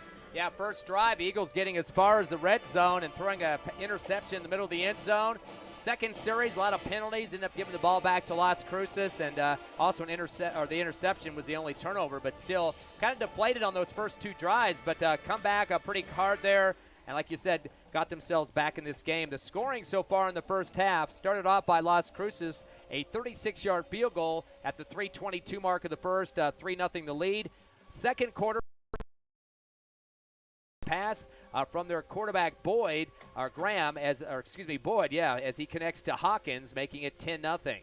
Hobbs returns the favor with the 1-yard touchdown run for Baeza, made it 10-7 at the 8:53 mark of the second quarter. Las Cruces comes back with a 2-yard run for Ogas at the 2:43 mark about 6 minutes later. 17-7 the score, and then the Eagles finish up the scoring off the 14-yard pass for Colton Graham to Caden Trevino to finish up the second quarter. 17-14, a 3-point deficit. So very close game. Of course, these two teams we mentioned in the pregame show, very close in the Max Preps poll. Las Cruces at number 6 and the Hobbs Eagles at number 7. Both teams with a 3-3 record, so a lot on the line in this contest. Let's take a look at the stats of the first half. First for the visitors from Las Cruces, the Dogs. Their top rusher so far is their quarterback. We knew he had a good set of legs out there. He had 9 carries for 85 yards in this game and had 3 double-digit carries, 21, 14, and 13. Also, Ogas, the tailback, had 7 carries for 25 yards. He had a long of 17 and a 2-yard touchdown run. Madrid had 2 carries for 24, including a long of 17. Hawkins with a carry for 4, and Zamora had 1 for 2. So far in the first half, 20 carries for this Las Cruces team, 140 yards in rushing. They also completed 3 of 3 in the passing game for Boyd. That was for 46 yards, 1 to a 6-yarder connecting with Berto Zamora, and 2 catches for 40 yards, including a 30 for a touchdown and a 10-yarder to Zake Hawkins. So 3 catches for 46 yards, 23 plays in this ball game for Las Cruces offensively with 186 yards of offense, so just shy of the 200 mark. They had 3 penalties for 40 yards, finished up with 8 first downs in that first half, Coach. And really, you look at the difference in the game is the turnover so far. I mean, it's offensively, both offenses have shown they can move the ball. I really don't think that we've shown that we're going to stop the Cruces offense yet, but halftime adjustments, and that's the key. You know, you come out at halftime, you see what they've changed in their game plan since they started. You address it with the kids. If those kids can assimilate it and take it out in the field and make those adjustments, then maybe in the second half you get those stops. Ogas, we mentioned, had 140 yards against Carlsbad, against Mayfield a couple of weeks ago, and had 4 touchdowns against them, 3 against Carlsbad last week, but he's only got 25 yards in the first half. But I think Boyd is kind of making up for his non-presence up to this point. Yeah, I think at this point right now they've shown balance in their offense one way and one way only. You don't know who's going to run the ball. You know they're going to run it. But again, I think the guards are taking us to the play. We need to start closing those gaps and not letting them get out on our linebackers. Hobbs Eagle marching band on the field, a very loud and entertaining show going on as usual. The biggest marching band in the state of New Mexico, as they announced that here at Watson Stadium. Looking at the Hobbs Eagles football numbers in the first half, Graham, he's the other guy, another quarterback that's leading his team in rushing. 5 carries for 91, but Coach, all 3 of his last runs, double digits, 37, 28, 22, and even earlier in the game had an 11-yarder. Yeah, and I tell you what, Graham, to me, really has kind of put the team on his shoulders. I know Baeza was trying to do that earlier. Graham did it late, and those big runs, he ate up huge chunks of the field and then made a beautiful pass right there at the end to get that drive. You know, that was Graham's drive all the way. And it seems like he has a lot of confidence in his go-ahead blockers, too. It's like he just kind of waiting to see the lane open up, and there's no getting nervous or flipping around there trying to figure out which way he's going. He's kind of a smooth transition down the field. Oh, yeah. And you know, he's reading it well. He didn't show that he had breakaway speed from the rest of the players, but he didn't need it because he was making good decisions about where he was running. Also for the Eagles in the first half, Baeza, 7 carries for 26 yards. Trevino's had 3 for 4 total, and Also getting a chance to move it once. Thompson to get his first time in a uniform. Only started the first 2 games, but hasn't been on since. Had a carry for 9 yards. So 4 different people rushing the football for the Eagles on 16 carries, 130 yards in the first half. Hobbs has also converted on 7 passes in the first half of action. 2 catches for Trevino for 54 yards. Both of those double digits, a 40-yarder, followed up by a 14-yarder for the touchdown to end up the half. Also, Ortega's had a couple of catches for 53, including a 45-yarder. Baeza's had 2 for 9, and also one other catch for the Hobbs Eagles in the first half was Cerna for 2 yards. Eagles have converted 7 of 9 in the passing game for 118 yards. So 16 rushes, 7 passes, 23 plays, a total of 248 yards of offense. And that is more, of course, than Las Cruces, about 42 yards more. They finished with 186. Both teams, though, with 23 offensive plays converted in the first half. Total of 4 penalties for the Eagles for 27 yards. They did have 7 first downs offensively, and unfortunately had the only turnover of the game. That was an interception, but Las Cruces High did fumble the ball that probably should have been given back to the Eagles. They went ahead and called them dead on one play. Actually, the Eagles almost gave up a fumble as well. They called that one dead. So both teams escaping fumbles given away to the opponent. So that's your numbers in the first half of action. Your Hobbs Eagles trailing by just 3 at the half, 17-14. We'll take another break as we come back live on YouTube at HobbsAmerica.com.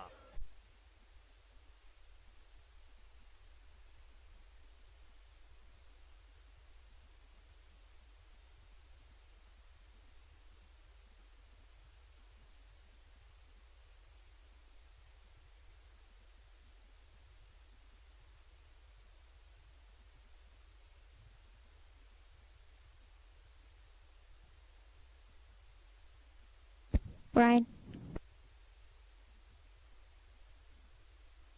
Yeah, did we get it?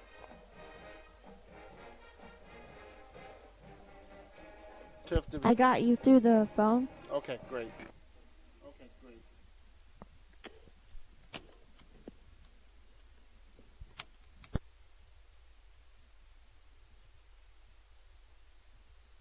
Did y'all fix the stream? Yes, we did.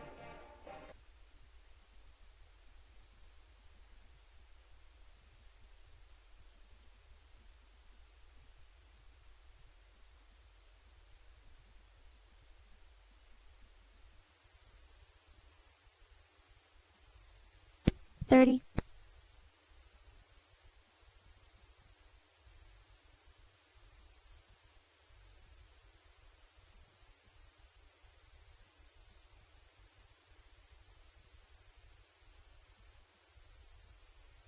$10.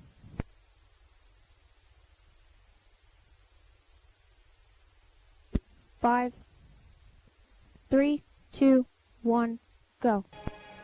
Welcome back to Watson Stadium. 17-14 your score as the Hobbs Eagles have cut the lead to 3 right at the break there. And what a great drive that was, Ty.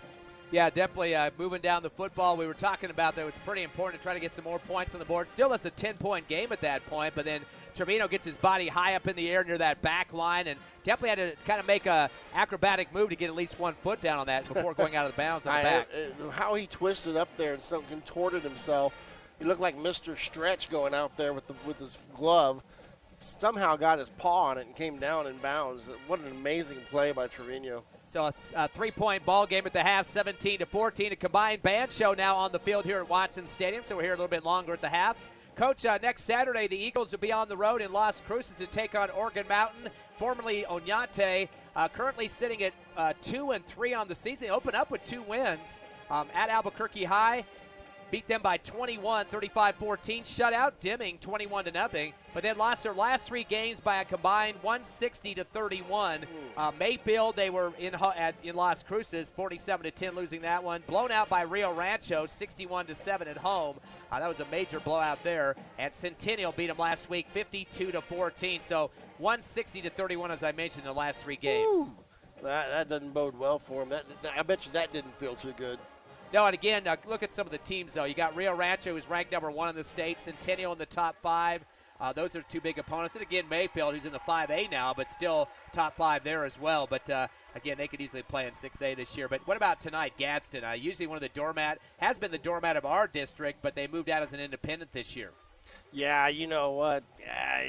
Gadsden's not been strong any year that I've ever seen. You start to see something like that, it kind of makes you scratch your head. Yeah, that team, I know a few years back, I know we went down there on an away game, and first you had to deal with all those gnats flying all over the field. I mean, it's flying in your face the whole time. But they used to have the head coach was a former Pittsburgh Steeler during one of the Super Bowl years. He has a ring. He was a kicker for them. I forget what 70s team he was on, but some of the big names during their big run of Super Bowl victories they had. But, he was the head coach there a few years and retired. But still, as you mentioned, never really been a contender in football. But they've always had to play the likes of Las Cruces and Mayfield. And now, the last few years of Hobbs played in their district as well. But Hobbs tends to have played him for quite a few years, even before that district situation. Yeah, and it's just not something that's important there. It's not a big sport. I mean, Gadsden does have a good soccer squad every year after year. Girls volleyball. Yep, girls volleyball, very good. So what do you think of this team on a Saturday? Hobbs has had some success. We mentioned a couple of years ago, 21-0 or 20-0 up on Las Cruces High, and won that game a few years back. Yeah, it's sometimes you go into Field of Dreams and it feels like a comfortable place because you're playing on the same kind of turf. I think that, Hobbs travels fairly well. It's going to be a good game. Of course, one of the premier stadiums in the state here, Watson Stadium, but pretty nice for most teams to play. Wool Bowl is another one. Artesia Bulldog Bowl, too. So a lot of these games kind of get you in that playoff mentality a little bit. Yeah, and I think at this point of the season, it's kind of early to start talking about the playoffs, but it's a district game, so you start talking about the playoffs.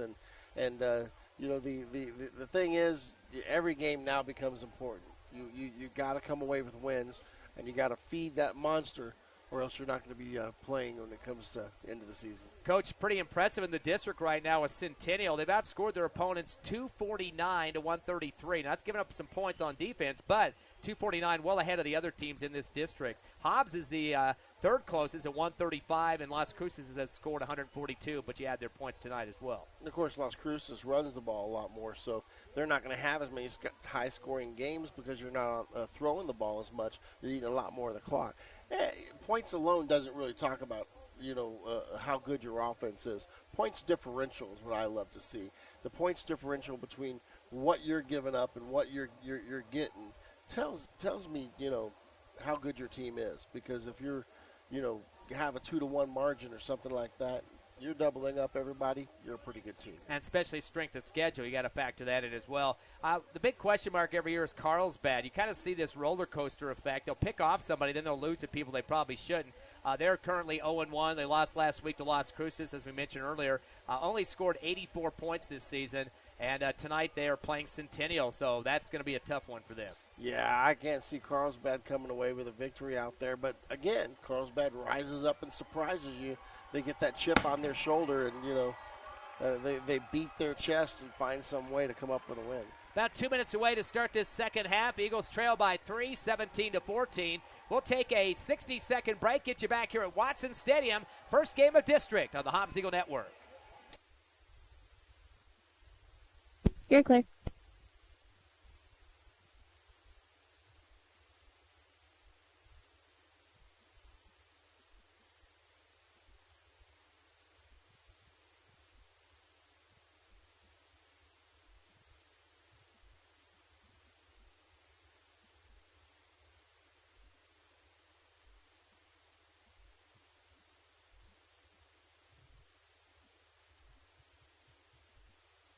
$30.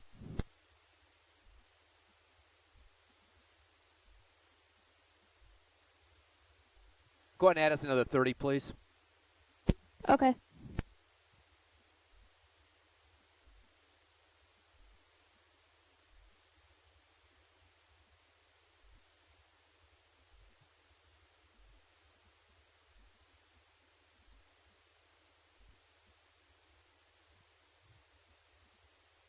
$30.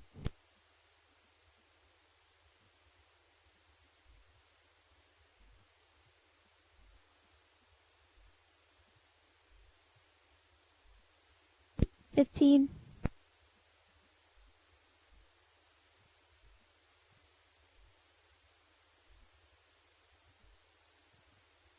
5,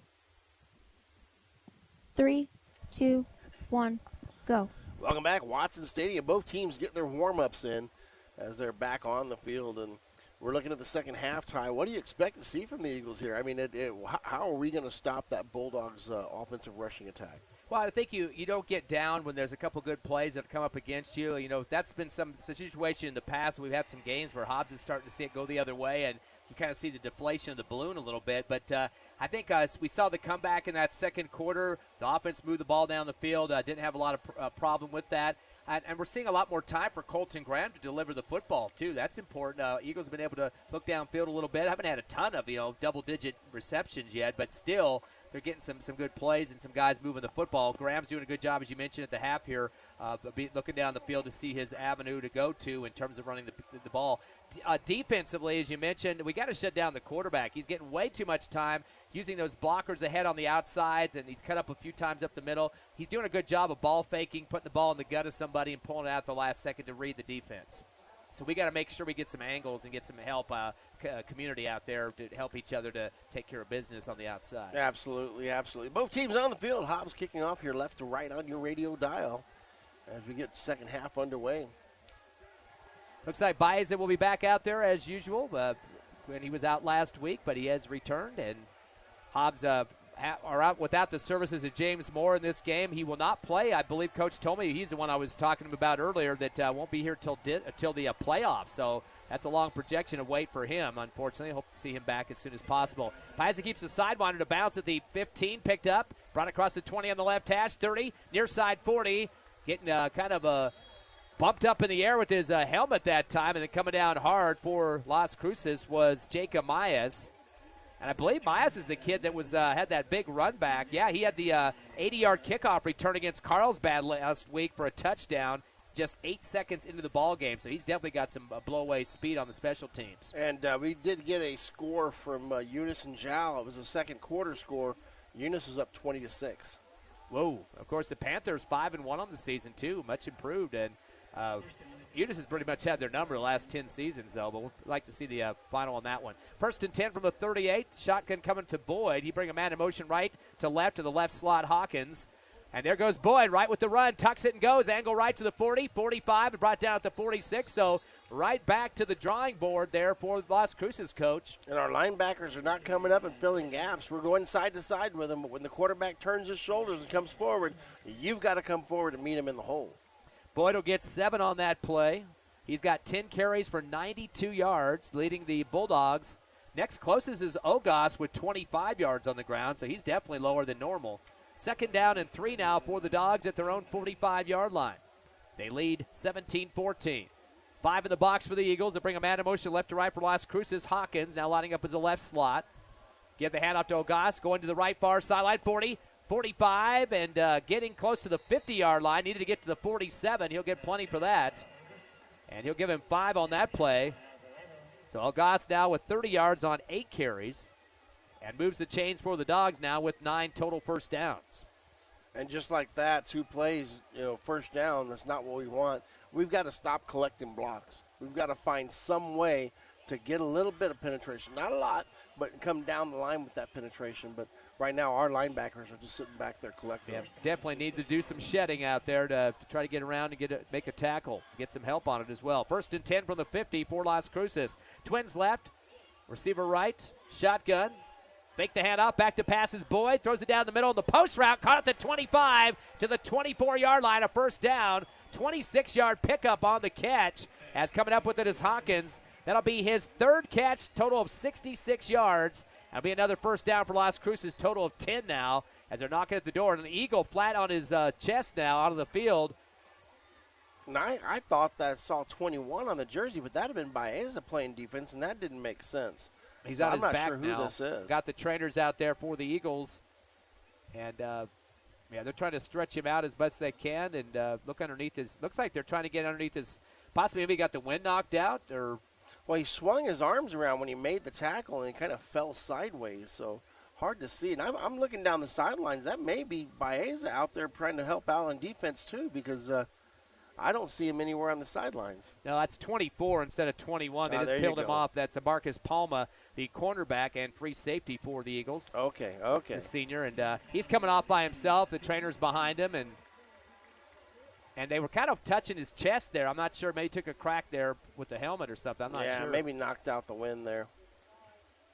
Remember that when back in grade school and when you used to play junior high football too, the coach would always pick up your shirt and lift it up and lift up your body. Yeah. No, I'd always lift them up and let them land on their heels. You hurt them more than they were before. No. Play football. First and 10 from the 21. Cruces football.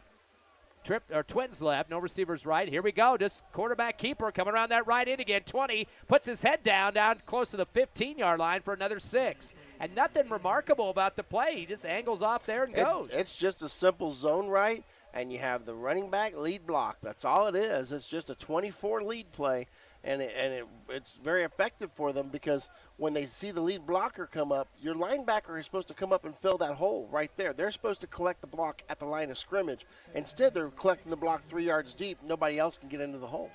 Second down and 5. That's a total of 97 yards on 11 carries now for Boyd. They're at the Eagles 16. Clock down to 9:33 left third quarter. Las Cruces by 3. Boyd taking a long snap count here. Takes a quick peek over to the sideline for an extra play call. Gives it Ogas right up the gut. Cuts left to the 15 and meets a wall for the Hobbs Eagles. Gets about 2 on that one. Tried to jump the pile that time, but coming up underneath it, put a stop to his lower legs for the Eagles was Jesus Maganda, and we've heard his name a couple of times tonight. Yeah, a little better job right there for the Eagles. They're able to keep that to a minimum. 9 carries for 32 now for Ogas. They make it a 3rd down and 3 for the Dogs at the Eagle 14-yard line. And you really want to see the Eagles step up here and to stop this drive. They only down by 3 at this point. Maybe force them into field goal situation. They do have a good field goal kicker, though, for Las Cruces. Hit a 36-yarder to start the game in the first quarter. 3rd and 3, man in motion from right to left. Now lining up as a left slot. Here comes Boyd heading right. Slows down for a minute, then accelerates, spins at the 10, and throws his body down for a few more, close to the 5. He's going to get, looks like 9 on that carry for the quarterback. And again, by the time the linebacker cuts up to come up, he's already collecting the block. He has got to read that running back better. 11 first downs for Las Cruces. He's hit over the century mark in the rushing game as Boyd now with a total of 106 on 12 carries. Ball marked at the 7-yard line as it is a 17-14 ball game. Las Cruces by 3 with 8:06 and ticking here in the third quarter. By himself is Boyd in the backfield. Puts a slot in motion from left to right. That is Zamora. Here comes Boyd to the right. Flips himself over the top of the 5-yard line. I don't think he remembered where he was at. That's what you do near the goal line, but he just kind of threw up his body in the air and just went chest to chest with somebody and comes down, and maybe forward progress for 2 on that one. And what happened on that one, the defensive tackles just kind of made a pile. They got into the hips of the guards, didn't let them pull, and got down, created a pile. He tried to jump over the pile. Linebacker met him on top. I believe that was Argot getting in on that one. 2-yard pickup for Boyd. 2nd down and goal from the 5. Again, he's by himself in the backfield is Dallas Boyd. Waits for the shotgun, has a man in motion left to right. He'll take it himself to left side, gets tripped, but he continues on and untouched as he gets across the goal line. He got his legs kind of buckled for just a split second, getting a blow on him for the Eagles. Going left was Gavin Brumley, but he continues over the top of him and rambles into the end zone. Yeah, just like that long drive ate up quite a bit of the clock as well. Takes the game to 23-14. That's what I said at halftime, Coach. You know, these little setbacks a little bit. You cannot get deflated, though. You got to come back and get that offense out there fired up. Yeah, we got to score quickly. I mean, we've got to find some way to stop them, but we also got to rest the defense. Here comes the PAT. Kick is up, and the kick has had much distance for much of this game. Count it for 1. And now the score, 24-14, as converting through for the Las Cruces Dogs. 7:13 remaining third quarter. We're coming back live here on Cool 95.7, YouTube, and HobbsAmerica.com, the home of the Hobbs Eagles. You're clear. It was How long did you need? 30.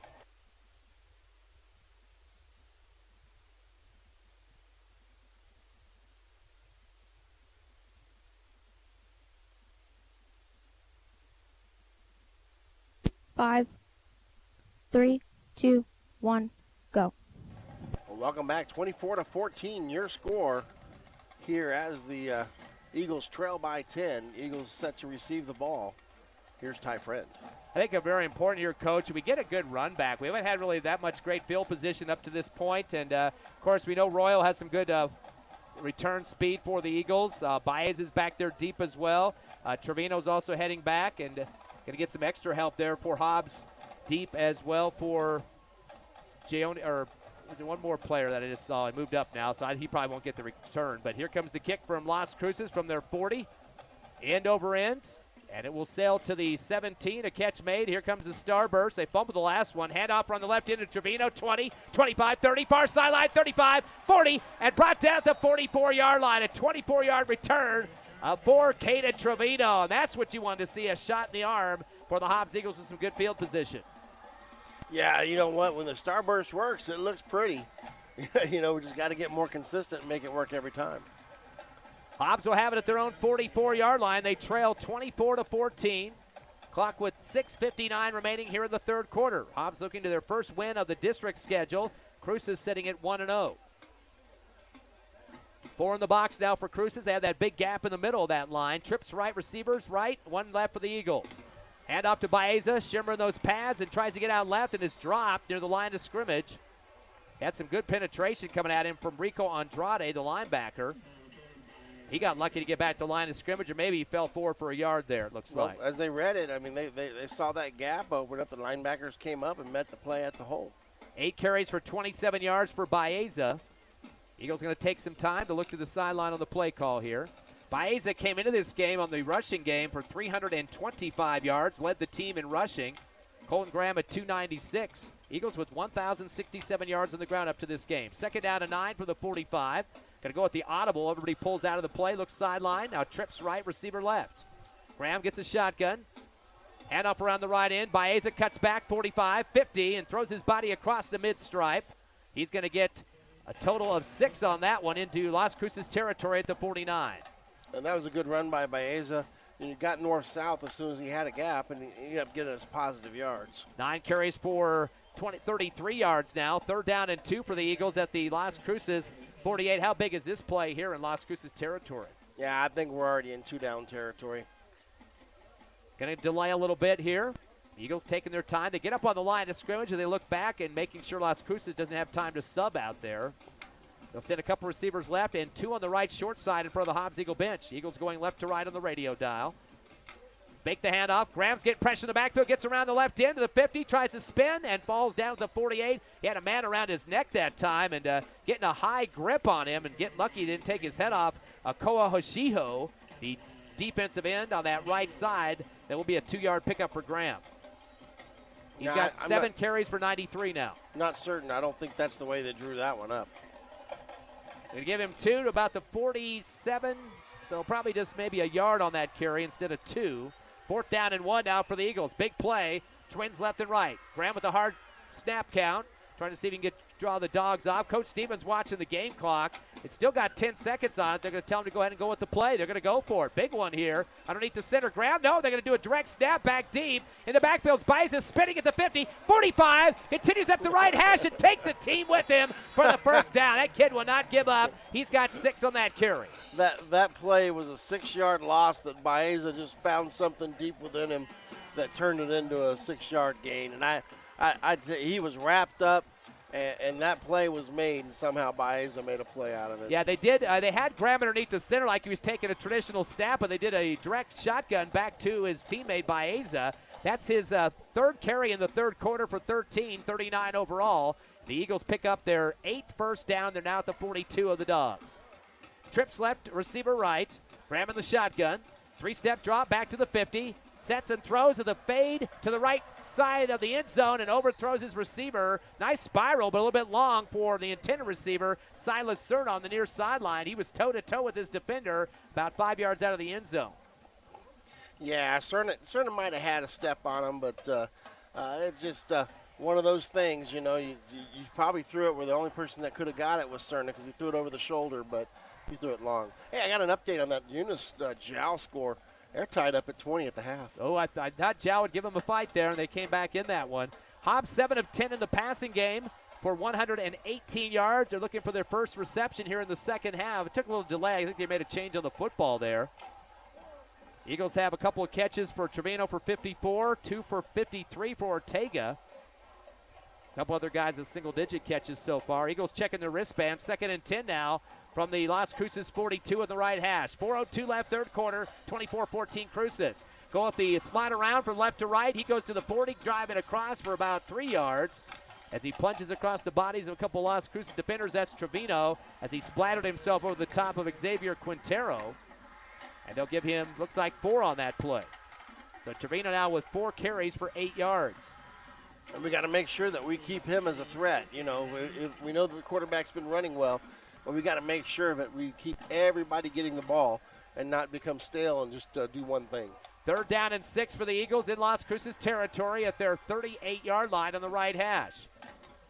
Eagles are going to shift the receiving core now, bring 3 to the right side, 1 to the left, far left. It'll be in the backfield, of course, the quarterback, Colton Graham, and he has Baeza. They'll do a flip around to the left side, and trying to extend it out for Hobbs is Thompson. He gets met at the line of scrimmage, stringing it out towards the far left sideline, and he's going to go down quickly. No gain on the play. Yeah, it was just a nice little counter play that they were trying to run, a little slot counter. It actually counts as a pass because he does throw it forward. So it was a completed pass, but no gain on the play. So technically that'll be the second catch for 2 yards total. Eagles are now 8 of 11 in the passing game. And that'll bring a 4th down situation. Now, do you fake it like the last time? You brought Graham underneath the center and a direct snap back to Baeza. Nah, you know what? You show that once. At this point, we need 6 yards. You can't do anything trickery like that. You're going to have to run a play.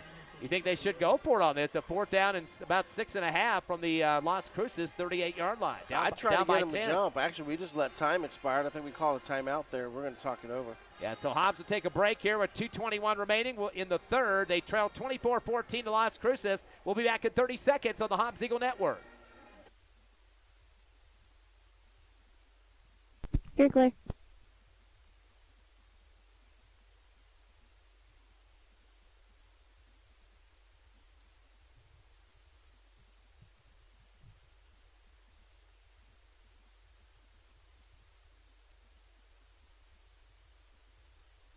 Ten.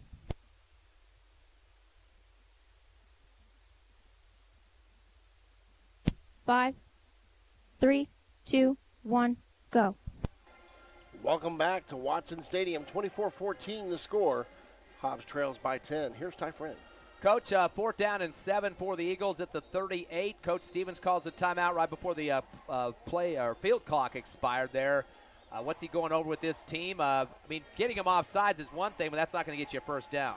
At this point, they know this is kind of the play of the game. We've got to stay with them. We're going to have to do something. Twins right, receiver left, shotgun to Graham, delay handoff. No, he's going to pull it out and throw it down the middle of the post route. Over the shoulder, caught it at 15, 10, 5, and that'll be a touchdown. 38 yards for the Eagles in stride that time. And, boy, what a beautiful play for Hobbs to score on that one. I believe that's Evan Ortega. That is Ortega again. Boy, he has risen up today, and Ortega has been a big threat across the middle. What a great play drawn up. The coach called the timeout. He knew exactly what he wanted to do. And did you see the defender kind of get up there and try to volleyball it back towards the line of scrimmage? I mean, he was 38 yards downfield, but still watching the football. Nice job of concentration by Ortega to pull that down for 38 yards and a score. Eagles now only down by a few, waiting for the PAT here. Baeza up and good. 2:14 left here in the third. It's 24-21. We've got a barn burner at Watson Stadium, opening up district.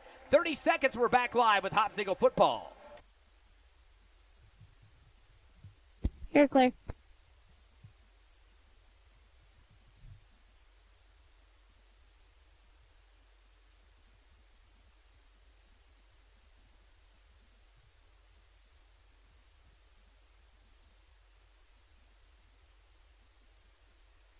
Ten.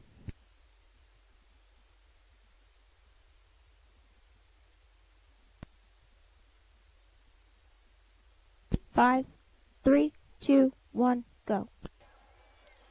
Welcome back to Watson Stadium. 24-21. The Eagles have cut it to 3, and the Eagles will be kicking off here in the third quarter tie. Coach, it's a gutsy call by Coach Stevens, but he didn't want the momentum kind of slipping away there and decided to go for it on fourth down. And nice pass, as we mentioned, kind of a seam post or whatever down the middle there. And just getting past that last defender to make the catch in stride. And, again, it gets the crowd fired up, and they want to see a first district win for the Eagles in this one. Yep, they do. I got another score coming in. Melrose 20, Tatum 18. That's in the third. Of course, Melrose and Tatum, a big rival battle. You got those big farm boys going up against the Tatum Coyotes who love to travel throughout the state. Here's the kickoff for the Eagles. Keep it on the ground. A bouncer to about the 25. It's picked up, brought across the 30, and kind of doing the double pump on the legs and getting shoved to the ground hard. The Eagles coming in there, knocking him out. That's Isaiah Montez with the push, the outside linebacker. Return man for Las Cruces was Elijah Ogas, the starting tailback. Not horrible field position at the 32-yard line, and Las Cruces better get themselves regenerated just a bit. I don't think they could be secure with just a 3-point lead against the Eagles. No. At this point, you got to score every possession, both teams. I mean, we're at the point of the game that every possession is a key possession in the game. So far, Ortega with 3 catches for 91 yards, including the 38-yard TD we just scored. First and 10 now for Las Cruces at their own 32 on the 30 or on the left hash. Trips right. Haven't seen that yet from the Dogs. As Boyd waits for the shotgun with Ogas on his right shoulder in the backfield. 4 in the front for the Eagles. Got a whistle before the snap. The back judge is calling to delay a game, and he's got his flag in his hand. He's not throwing the flag for some reason. He just ran with the flag up there, kind of showing it. He's my kind of guy. He was so lazy he didn't want to pick it up, so he just kind of waved it in the air and said, "Hey, I got you." That's a 5-yarder against Las Cruces. That'll be only their first penalty of the second half. 4 overall for 45.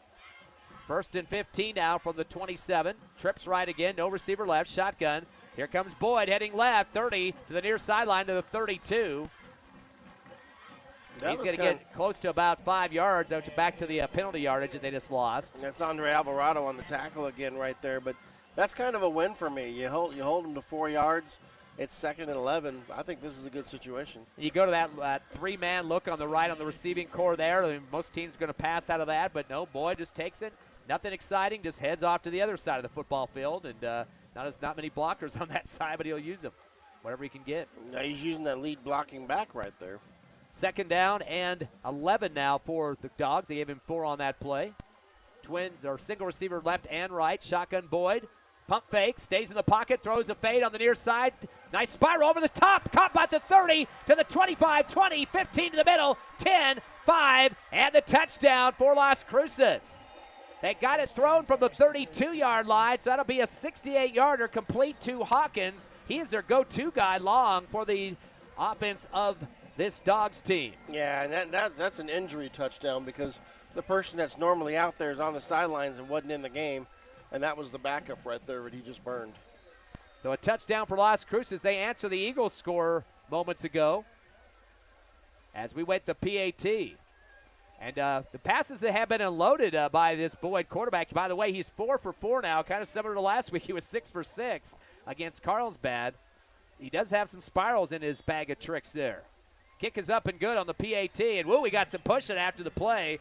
Extracurricular going on there. Hobbs better be careful. I think it looked like the Eagle was the one. I won't mention names, but got a little bit mad after that PAT went through. 1:13 left, third quarter. Las Cruces pulls back up by 10, but still a close game. 31-21 over the Eagles. We'll be back at 60 live on Cool 95.7. You're clear.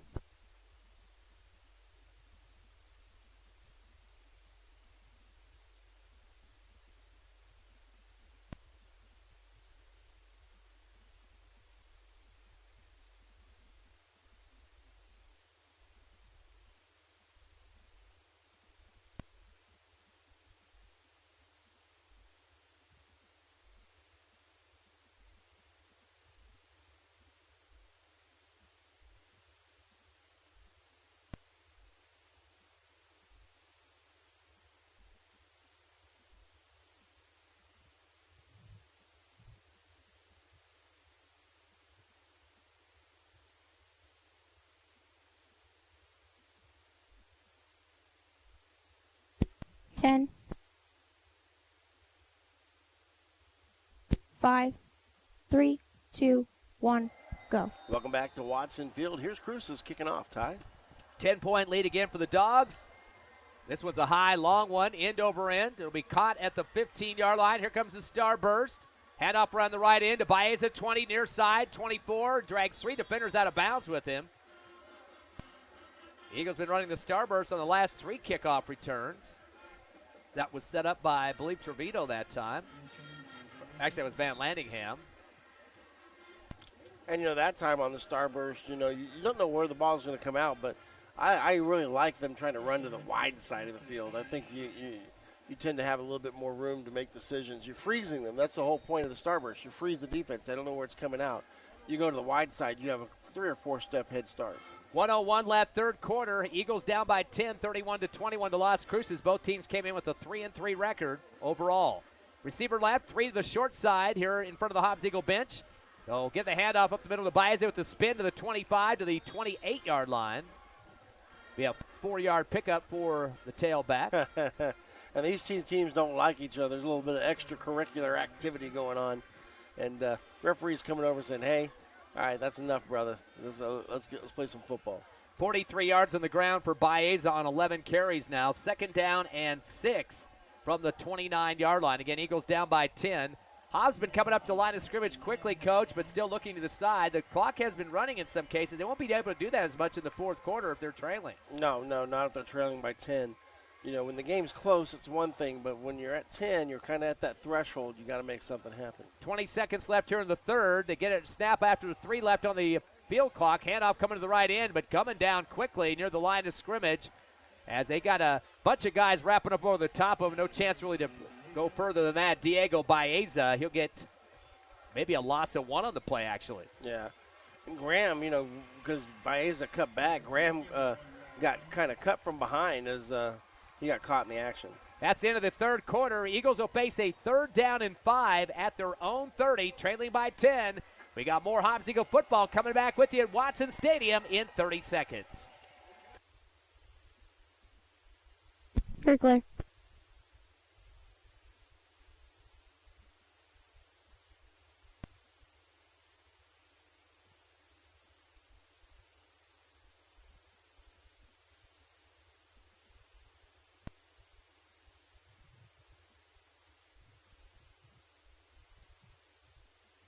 Ten.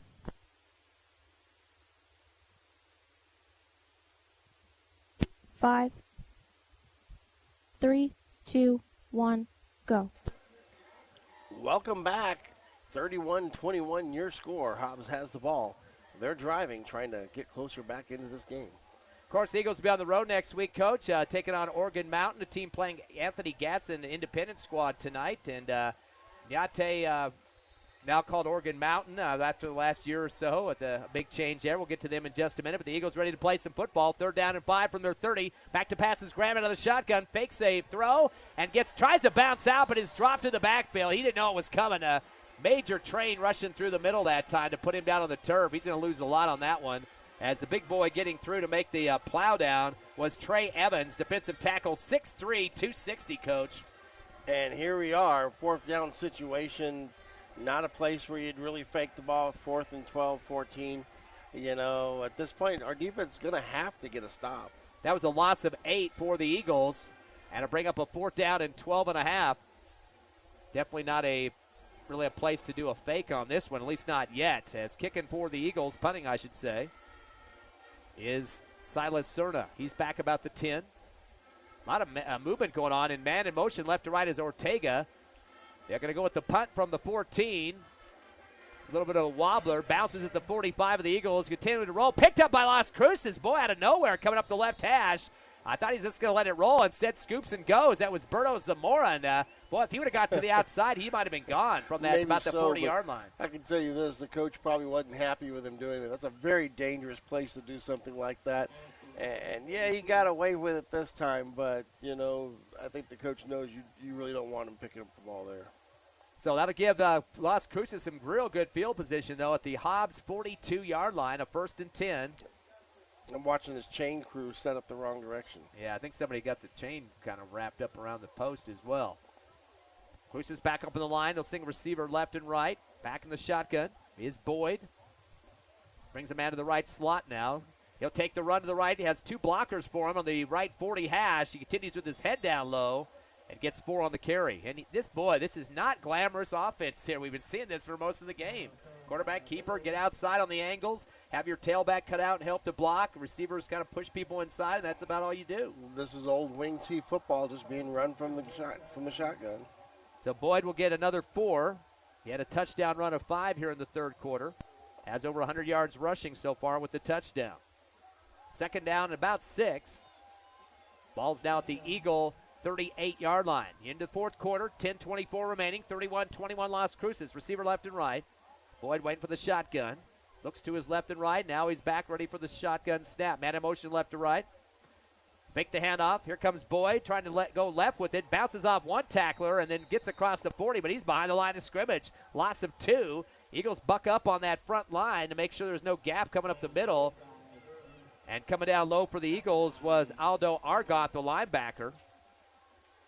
And here we are. It's 3rd and 8. Our defense may get a stop here. So Boyd dropping for 2 on that one. In fact, that's his first negative of the ball game. He has 34 yards here in the second half, 85 in the first half for 129 overall with 17 carries. 3rd down and 8 and a timeout for Las Cruces. They're going to talk about it here. They don't want to go out with a whimper here to finish up this series. I think they had a trick play on because the coach was frustrated because he didn't line up the way he was supposed to. So Coach Lopez going to talk to his squad. We'll take a 30-second break. Eagles down 31-21 to Las Cruces High. Back in the half minute at Watson Stadium. You're clear.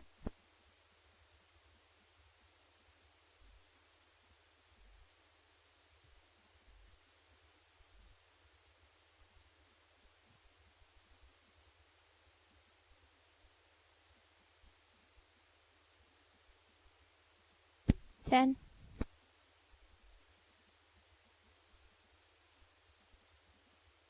5, 3, 2, 1, go. Welcome back. 9:32 on the clock here in the fourth quarter. The score is 31-21. The Dogs lead your Hobbs Eagles, and both teams coming out of this timeout. This is a big play right here, Ty, as you got a 3rd and 8 situation, and Bulldogs are going to probably pull their best play out of their playbook right now and try to use it. And the Eagles really need to get a stop. I don't think they're really comfortable with the 10-point lead. The Eagles have shown they can come back on big scoring plays, so definitely a big call for Coach Lopez and the Dogs. 3rd down and 8, as you mentioned, at the Eagle 38-yard line, a 10-point Las Cruces lead. Shotgun rolling left, Boyd by himself, stops and throws from the 45. The out route, or the curl, caught the 25 on the far sideline. Will be enough for the first down plus, and that will move the chains. It'll be 19 yards for Las Cruces now on the left hash. That was big for the Dogs. They needed that right there. And the catch made for Las Cruces by, I think that was number 16. I don't see him on the roster here, so I'll have to put his number down. So 19, though, on the catch. That'll be the 12th first down, the 5th reception. And Las Cruces is perfect in the passing game, Coach, 5 for 5. Yeah, you know what? They don't throw it off, and when they do, they throw it accurately. 1st and 10 from the Eagle 19. Little delay there. Looks like miscommunication where everybody is supposed to line up. They have a slot left and right. Receiver far left as well. Boyd taking his time, running some clock here with 8:38 remaining. Shotgun. Head up the middle to Ogos, angling right, 20-15. Piles it up at the 13-yard line and picks up another 8. Haven't seen a lot from him, especially here in the second half. Just 3 carries for 15 yards, has 40 overall. Not one of his bigger games of the season, but they still have a 10-point lead. Yeah, right now would be a great time for a turnover. They did fumble it before the ball was kind of knocked out of a Las Cruces player's hands and rolled about 3 yards ahead of him on the in the second quarter, but they called him dead, so they didn't let that go through for Hobbs. Right now, we need a lucky bounce, something. We got to end this drive. 2nd down and 2 now from the Eagle 18, or make it the 14-yard line. Shotgun. Here comes Boyd to the left, to the far sideline. There's a flag at the line of scrimmage. I think this is going to come back, and boy, he got piled hard. Almost looked like somebody took him in the head that time, but some good job for the Eagles to get outside to make sure he didn't go around the end there too much. And initial shot taken for the Eagles by Matthew Franco. Or correction, no. This will probably be a holding call right here. It was Jesus Maganda getting out there. Official's going to make the call. The ref staff from Clovis tonight. There's the head referee from the region. And you're right, Coach. 10-yard penalty against Las Cruces. Only their second penalty of the second half. They've got a total of 55 yards on 5 penalties, 3 in the first half, 2 in the second. Hobbs is yet to be penalized during the second half. Notice, though, a lot of clock being granted out here for Las Cruces. Yeah, it is. We're already at 7:51 here in the fourth. Still a score of 31-21. There's been 2 TDs for Las Cruces here in the third quarter, 1 for the Eagles. Nothing here in the fourth so far. Second down and 14 for Las Cruces at the Eagle 24 on the left hash. Boyd will be in the backfield with 1 on his left shoulder. Takes a high snap, 2-step drop, dance around the backfield. He's ripped down hard at the 35-yard line. Beautiful read by the Eagles to get in there hard and make the sack on the play. That was Aldo Argot. Boy, what is he doing? Some damage on that one. And that was a huge play right there. They did give him some forward spot all the way back up to the 32. But that is the break that the defense needed right here. Now let's see if they can hold them on 3rd and long. Minus 10 for Boyd on that one. Nice sack there for Argot. And, boy, that was like a bullet coming out of a shotgun. Hard. 3rd down and a long road to hoe here at the 32-yard line. Got to get down to the 10. 22 yards for the first, and a timeout. Boy, 2 quick timeouts for Coach Lopez. Not liking the feel he's seeing from the Hobbs Eagle defense. He wants to talk to his dogs. 7:06 remaining here in the fourth. Las Cruces are up 10, 31-21 over your Eagles. Back in 60. You're clear.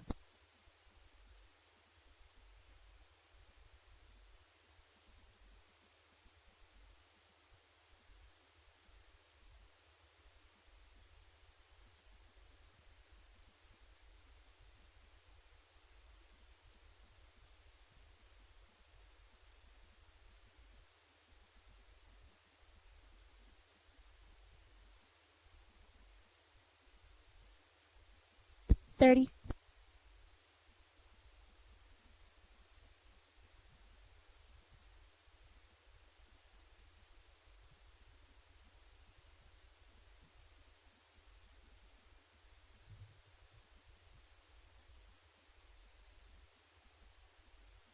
Ten.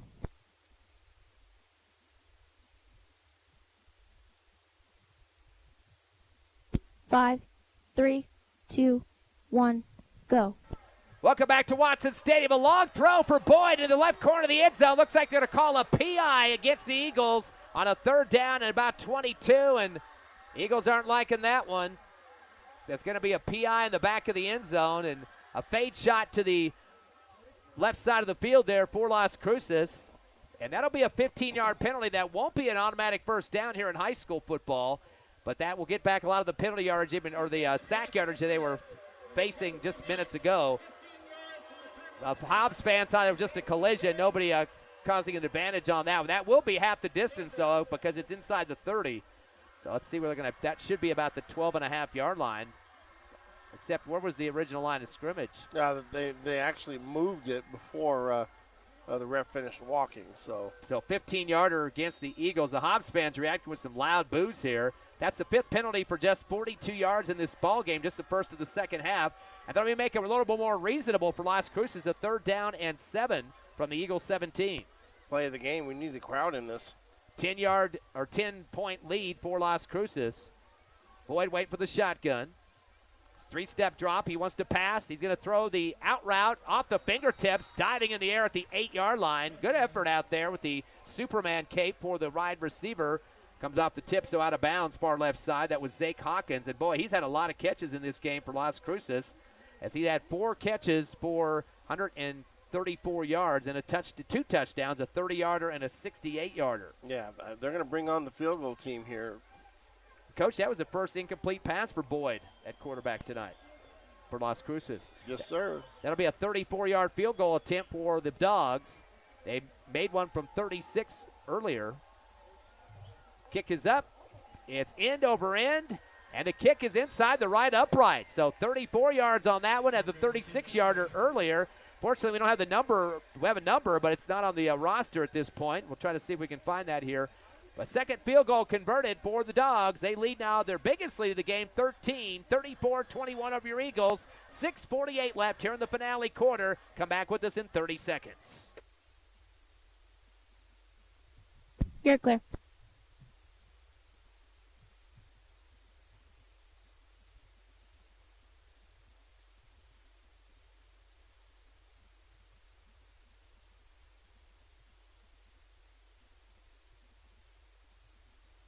Ten.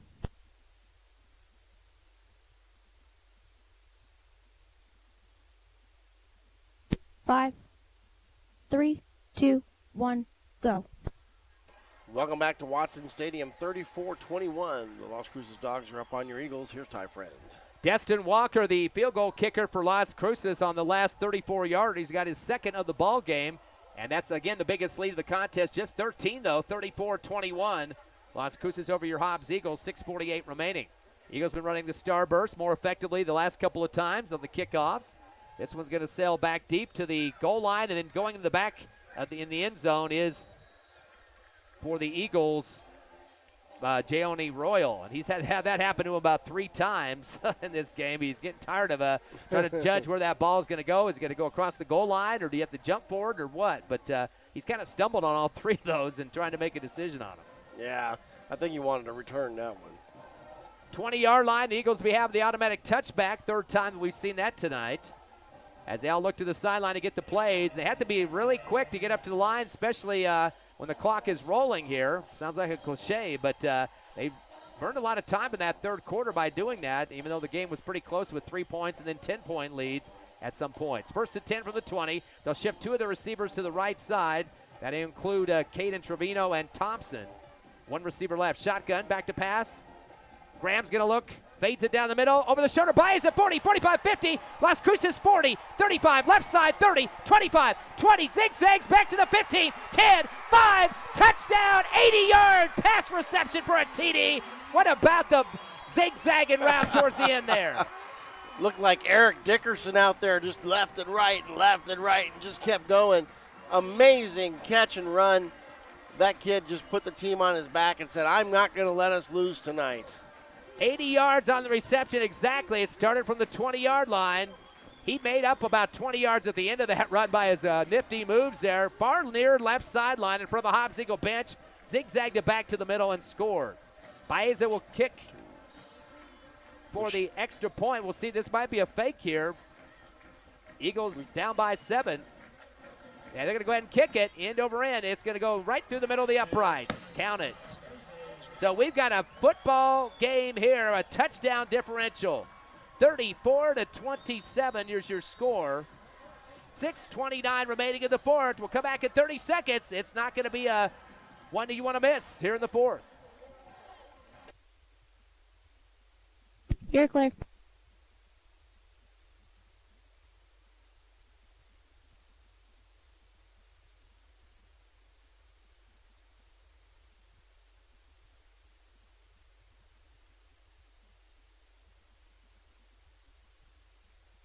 Ten.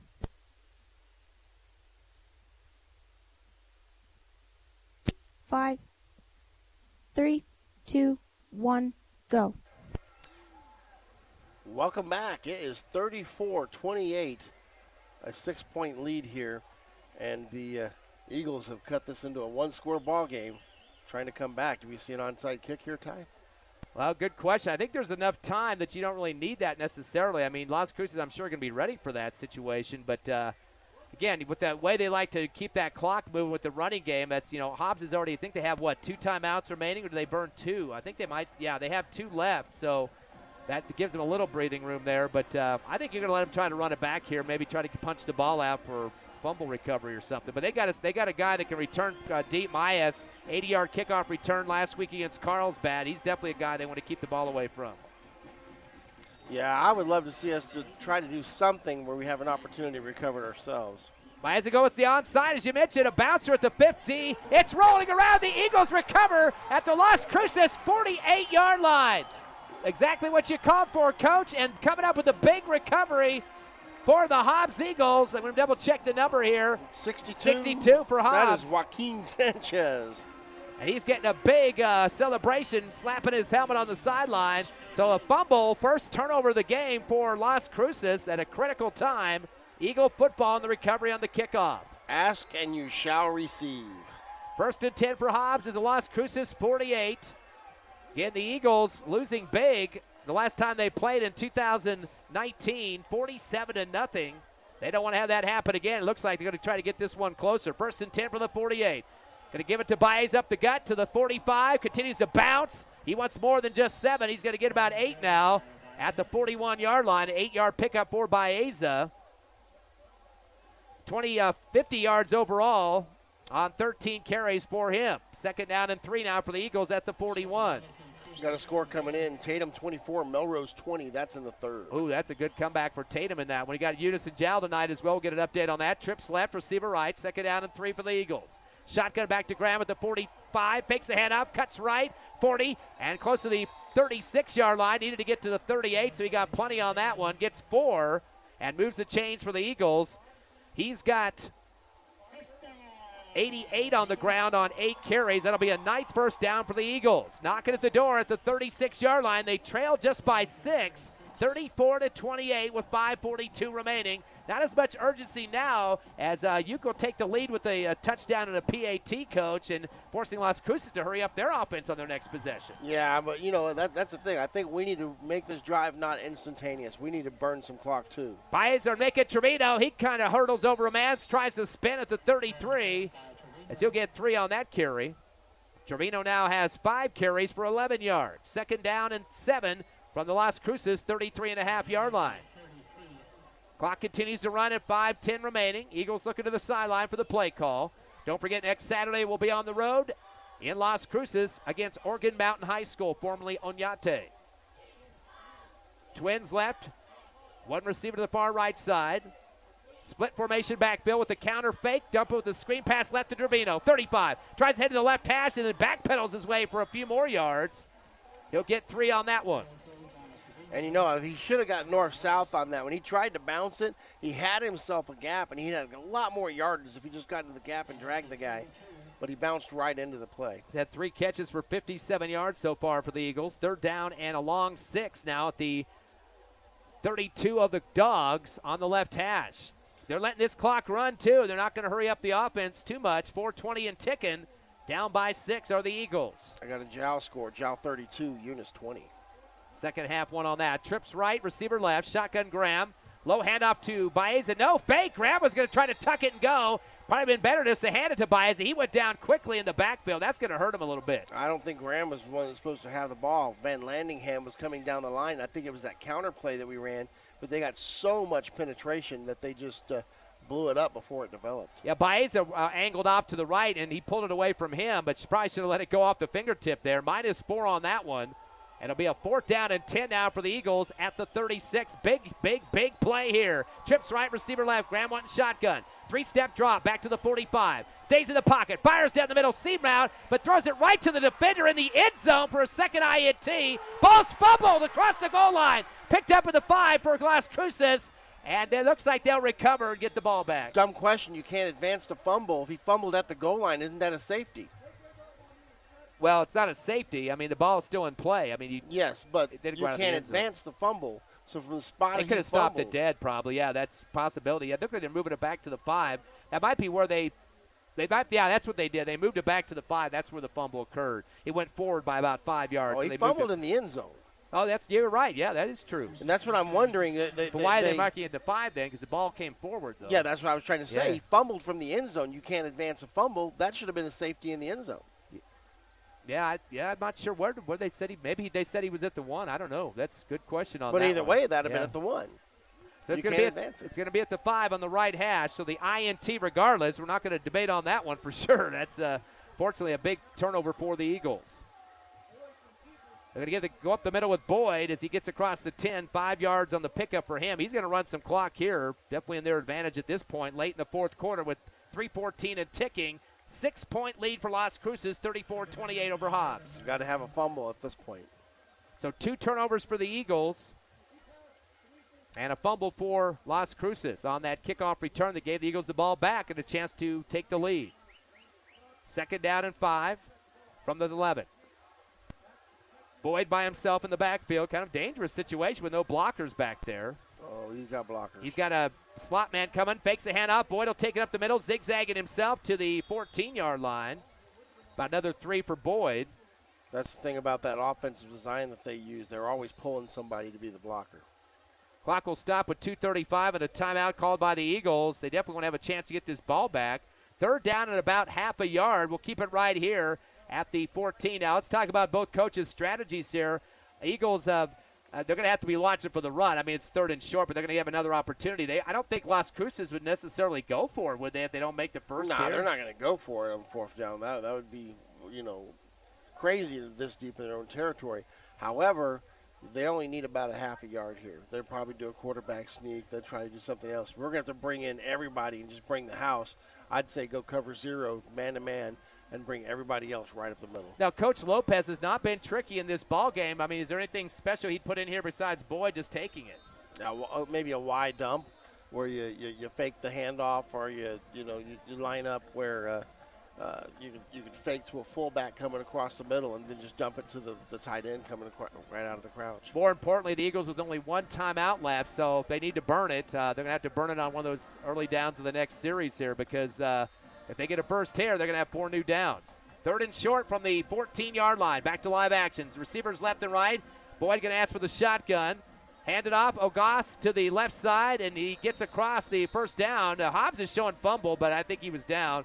Ogas is the one who's going to get 2, maybe 1, but enough for the first. Yeah, and we didn't bring extra men in the box. We stayed back in cover 2. That'll be a first down. 42 yards on the ground for Ogas with a total of 11 carries so far, now at the 16-yard line. The Eagles with 1 timeout remaining. Clock is running at 2:20. Is that the ball game? Nah, it's not the ball game yet, but I can hear the fat lady warming up. That first down marker keeps changing downs on every play now. 1, 2, 3, 4. Now it's back to 1 again. First and 10 for Las Cruces at their own 16. They lead by 6, 34-28 over the Eagles late here in the fourth. Man in motion going to the left side, and then now the take by Boyd in the backfield. He's really not getting hard out to that far sideline. He's going to get dropped in the backfield. Going to lose about 3 yards, and this does run some clock on that one, but that's kind of an advantage for Las Cruces. And finally pulling him down there behind the line of scrimmage for the Eagles was Andre Alvarado. And that's the first time that I saw a skate with him. We kept trying to get upfield and get that penetration. We just kind of skated down the line with him and waited for that quarterback to commit, and then we made the play. That's how you get the really good defensive plays. You don't get it by trying to just get penetration every time. Coach, but I hate to tell you that was a tackle for a loss. -2. You hated but that stat. No, yeah, I know, but I hate it because it doesn't indicate, whether it was a good play or not. So you may have gotten penetration, but the next 6 plays you get kicked and you've created a gap. And that's definitely not happened in this game, though. We haven't seen a lot of big plays for Las Cruces, to be honest. They've had a couple double-digit runs, but nothing that's, it's kind of a bend not break defense for Hobbs in this game. Well, they're getting 8-10 yards a pop. Right. And and that's because our linebackers, when they're mirroring the backfield and the cornerback, they're not coming up when the play starts to come to the line of scrimmage. That was a 2-yard loss thanks to Alvarado. Second down and 12 now at the 15 for Las Cruces. No timeouts left for the Eagles, though, which is the very big point of this late fourth quarter. Waiting for the shotgun is Boyd. He's been there most of the ball game. Got a slot, a couple of them left and right. Handoff up the middle. Goss is going to get across the 15, puts his head down, still moving the pile a little bit. Gets back some of the negative yards they had on the drop in the backfield. That'll be, looks like, 3-yard pickup for their tailback. Depending on how quick they set things, we may actually get a chance to get the ball back with maybe 20 seconds left. 45 on the ground for Goss. 12 carries so far for him. At the 12, make it the 17-yard line. Clock to 1:20 and ticking. 34-28. Las Cruces by 6. Both teams working on their 4th win of the season. They're sitting at 3-3. Las Cruces came in 1-0 in district. Eagles, their first game of district tonight here at Watson Stadium. They're taking a ton of time, down to 1-0. And do they get the timeout? Yes, they do. Right before the field clock expired with the 25 seconds. Take the timeout with them. 30 seconds. We'll be back live. Eagles down by 6. It's a 3rd and 9 for Las Cruces. Come back with us live on Cool 95.7, YouTube, and HobbsAmerica.com. You're clear.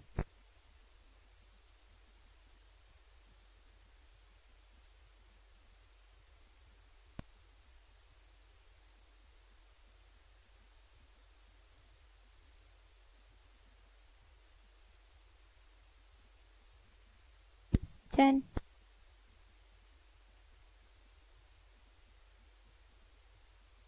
5, 3, 2, 1, go. Welcome back. 34-28 your score. $1:03 left in the game. Hobbs trying to get a stop on third down and get the ball back here. And they'll have time to do it. With 1:03, they run a play here, maybe 6 seconds on the play, 35 seconds on the clock.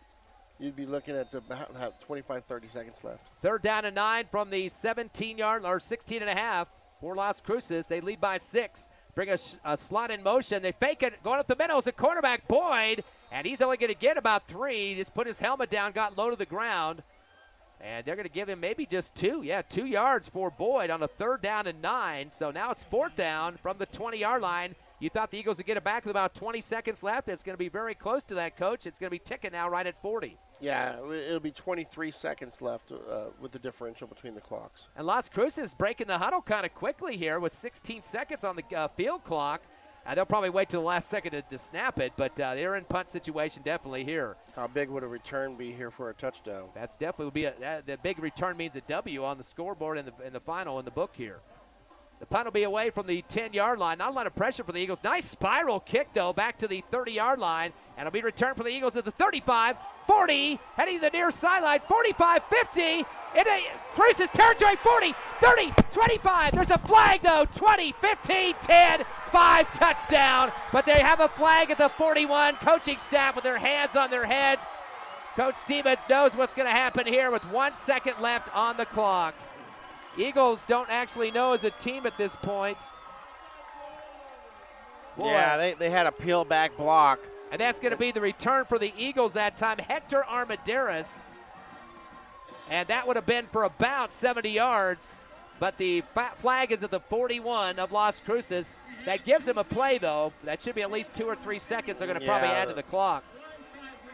Blindside block, as you mentioned, Coach. That'll be a 15-yard penalty, so Hobbs is going to have to chuck it for their last play of the ball game. They better have at least 2 seconds on there at least. Yeah. I tell you what, the effort right there was great. Unfortunately, that one blindside block will do it for you. You heard so many fans beneath us going, "Oh no!" They knew what the call was. No, you saw it for 3 feet. That guy was peeling back on somebody who wasn't watching. He was unprotected. Now those type of blocks are allowed if you have your hands extended, showing your hands, even if it's not right in their face. I mean, you could be on the side too, but you got to give them an opportunity to brace. Yeah, they don't want to get I think he probably whiplash. gave that kid a concussion because they had to help him off the field. Yeah, I didn't even see that. Yeah, he got hit pretty hard. I just saw it in the corner of my eye. It was on Zake Hawkins. Hawkins, yeah, he was pretty much stuck on the carpet. They came and got him off the field. Most unfortunate part about that, it was that the most of the players didn't even know what the heck had happened on that play. They were down celebrating the touchdown, and the coaching staff had their hands on their heads back here at the 41 near the play. Yeah, I saw it. I tossed my headset off the moment I saw that guy peel back. I knew what was going to happen. Hobbs will have it 1st and 10, the last hurrah. They're going to say just 1 second on the clock. This will be at the 38-yard line back in Hobbs territory, so they got to go 62 yards on one play. It doesn't have to be a long ball. It could be a hook and ladder or something like that to pick up some extra yards. 3-step drop for Graham on the shotgun. Goes to the far sideline, the out. There's a hook and ladder pitch to the right side, 50, 45, 40, down to the 38, and that will be the ball game, unfortunately, for the Eagles. Las Cruces celebrating big after the play, and there's a lot of extracurricular going on that far sideline, and looks like a hurt player down for the Eagles. And, the play was continuing. The referee blew the whistle, but the ball was already in the air out of the player's hands. Oh, he's going back down. Yeah, he got up and then went right back to the ground. Baeza was out there, but I don't think he was the one that took the shot at the end. Yeah, I'm not sure anybody knows that player's on the ground on the Hobbs side. So that will be the final here, a 10-point win, or 6-point win, 34-28 in favor of Las Cruces. Got a feeling that we're going to do that hook and ladder to try to spread things out a little bit and get some speed up that sideline, far side. Still have the Hobbs Eagle hurt on the field flat out. We'll take our 3-minute break, give you an update on what happened out on the field as we're live at Watson Stadium. Again, the Eagles losing a close one to Las Cruces, 34-28 here at Watson. Very clear.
Two minutes.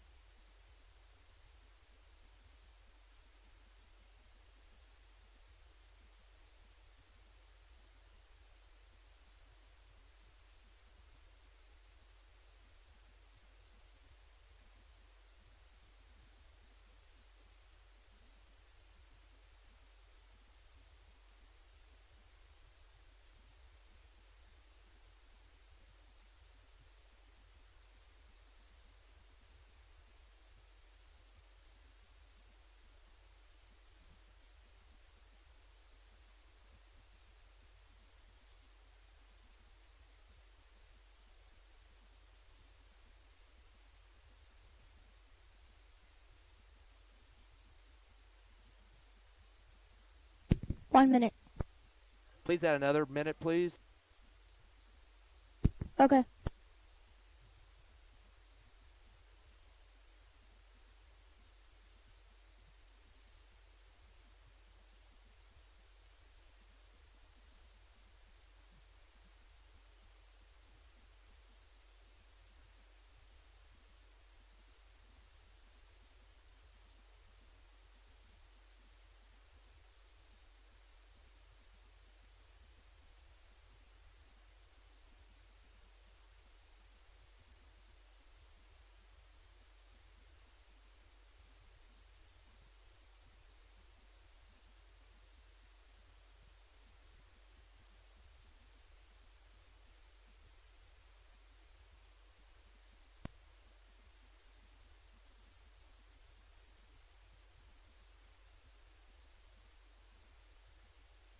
One minute.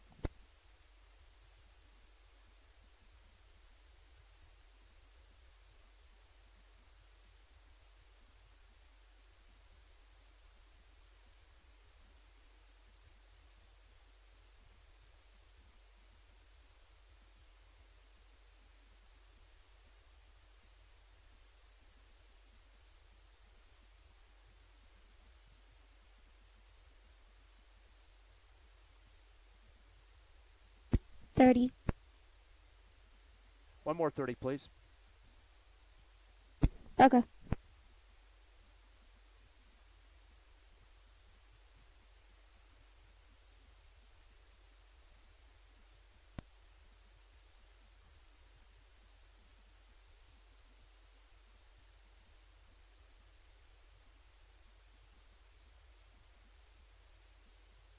$30.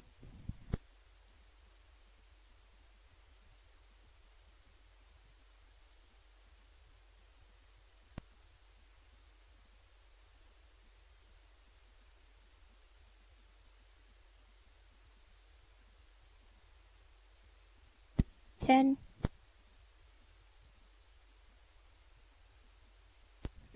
5, 3, 2, 1, go. Welcome back to Watson Stadium, and boy, that was a close one. The Hobbs Eagles looked like they had won it on the final play there on the punt return from Hector Armendariz, only to have it taken away blocking the back penalty. And it was a close one, Ty. I mean, you ask your kids to stay in it and find a way to win it, and they did the best they could. Yeah, 34-28 the final. Las Cruces gets a 6-point win to go to 2-0 in district. Eagles with their first loss of district, 0-1. Still have an injured Hobbs Eagle player on the field at this point, near midfield, and a big group of paramedics and different personnel out there, training staff to help out the cause.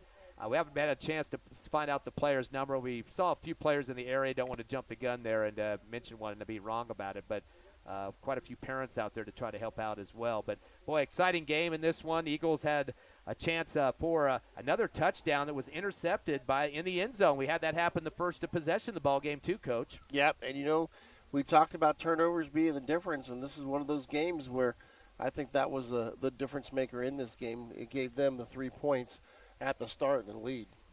Well, let's take a look at some of the stats as we continue to find out who that injured player was. First of all, for Las Cruces, and we knew Boyd was a good quarterback that could scramble. 22 carries, 117 yards in this game, Coach. He had a long of 21.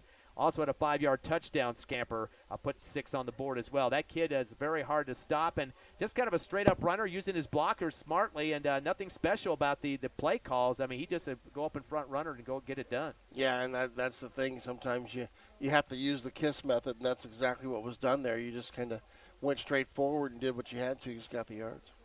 Also, Agas, 12 carries for 47 yards. Not one of his bigger games of the season, but still was productive in some points. A 2-yard touchdown run in the first half for him. And he was kind of the back that just kind of kept us honest, where we couldn't tee off on one person, and we knew that he was the strong one there, and so we were really worried about him. Turned out something else good. Listen to the voice there, Coach.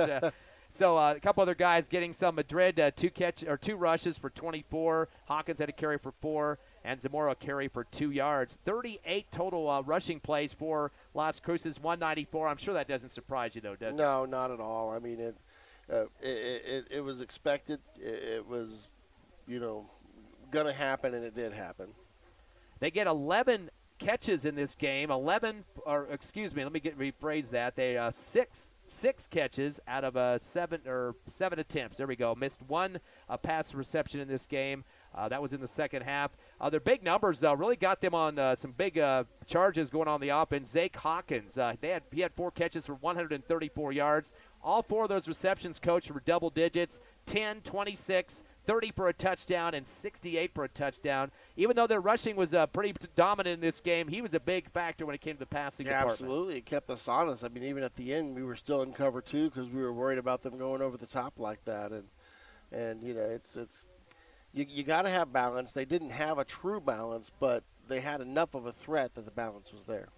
A couple other guys picking up 1 catch apiece. That included Berto Zamora for 6 yards and a 19-yard reception also for a number 16 who did not make it to our roster. So, again, they were 6 of 7 in the passing game, 159 yards in the air, and a total of 353 yards on 49 plays in this ballgame, just a little bit shy of the 400 mark in this contest. And, again, predominant rushing game, but they did have some pretty decent passing going to this Hawkins kid. Yep, they did, and he was very effective, and he looked like an athlete out there. When he got the ball in those situations, he looked like a wide receiver, and that quarterback looked like a quarterback. It didn't look like a running team that just kind of caught you by surprise. They looked like they could do it.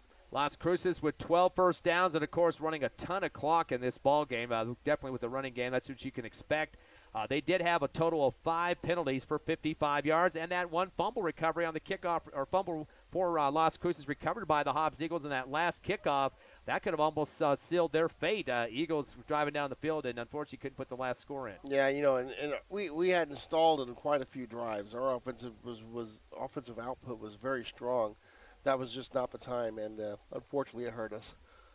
Let's take a look now at the offense for the Hobbs Eagles. Several guys getting a chance to carry the football in this one. The top rush yardage going to Colton Graham, the quarterback, 9 carries for 84 yards, and we had 3 consecutive runs to finish up the second quarter, Coach. 37, 28, and 22 for Graham. Not as effective in the second half, but this kid is going to take shots from the opposing team and keep up going, Energizer Rabbit status there. And it was one of those things that he saw it on the field. He read the play and realized that he had to be the guy, and he started making those reads on those little zone option plays, and he did a good job. He kept us in the game, kept us going for sure. A couple other guys stepping up as well. Baeza. He had 13 carries for 50 yards, a 1-yard touchdown run in the first half, a long of 11. And, again, he's a hard guy to bring down. Very speedy kid out there. Oh, yes. And, not just speedy. He was absolutely just intense with his runs. He was making sure that he did everything he could to keep that team in the ball game and make people miss and get those extra yards. 28 carries, 154 for the Eagles. We were happy with those running numbers tonight. Yeah, I think offensively, we were outstanding. I think, the biggest thing was trying to get our defense off the field, and we weren't able to do that consistently tonight. Hobbs Eagles converting on 12 of 15 passes in this contest for 239 yards. Ortega with some big catches, 3 for 91, a 45-yarder, and a 38-yarder for a touchdown. He had a big game for the Hobbs Eagle receiving corps. He did, and he really contributed a lot there, and it was needed. It came up at the big time. They had some of our big receiving threats covered. He stepped up and he made a play. Baeza coming out of the backfield, 3 catches for 89, including that big 80-yard touchdown reception. So he had a big game as well as a receiver. Trevino had 3 catches for 57 yards. He had a 40-yarder to start the game and a 14-yarder also in the second half. And last but not least, for the Eagles, Cerna, 3 catches for 2 yards in the game. Again, 12 of 15. The Hobbs Eagles were in this ball game. Of course, Colton Graham was the quarterback in the contest. Eagles got 9 first downs in the game. Total offense, 393 yards, Coach, compared to 353. So they actually outgained Las Cruces High unofficially, unfortunately not on the scoreboard. Yeah, but what the thing that I would look at, is whether we had won the time on the clock, possession time. And we didn't win the possession time. We may have had more yardage, but the turnovers negated that. I apologize. I was trying to get the number of the player, and I could see that it had a 2 on it. I couldn't see the second number because he was being escorted by several people. But I was trying to read the number off the shoulder. But they've taken this young man into the ambulance, and they're going to take him via ambulance to the hospital. So coaching staff heading out there as well. We should mention, too, in terms of turnovers in this game. Actually, let me get the penalties for Hobbs. They had a total of 6 for 57 yards, 4 in the first half and 2 in the second half.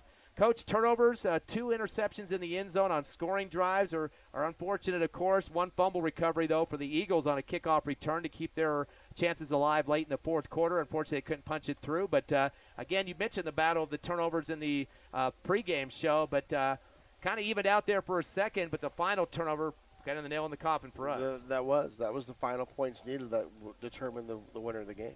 Coach, next week, a Saturday matchup, afternoon affair for the Eagles, and that's kind of like a college atmosphere there at the Field of Dreams in Las Cruces next week. They'll take on Oregon Mountain, a squad formerly Oñate.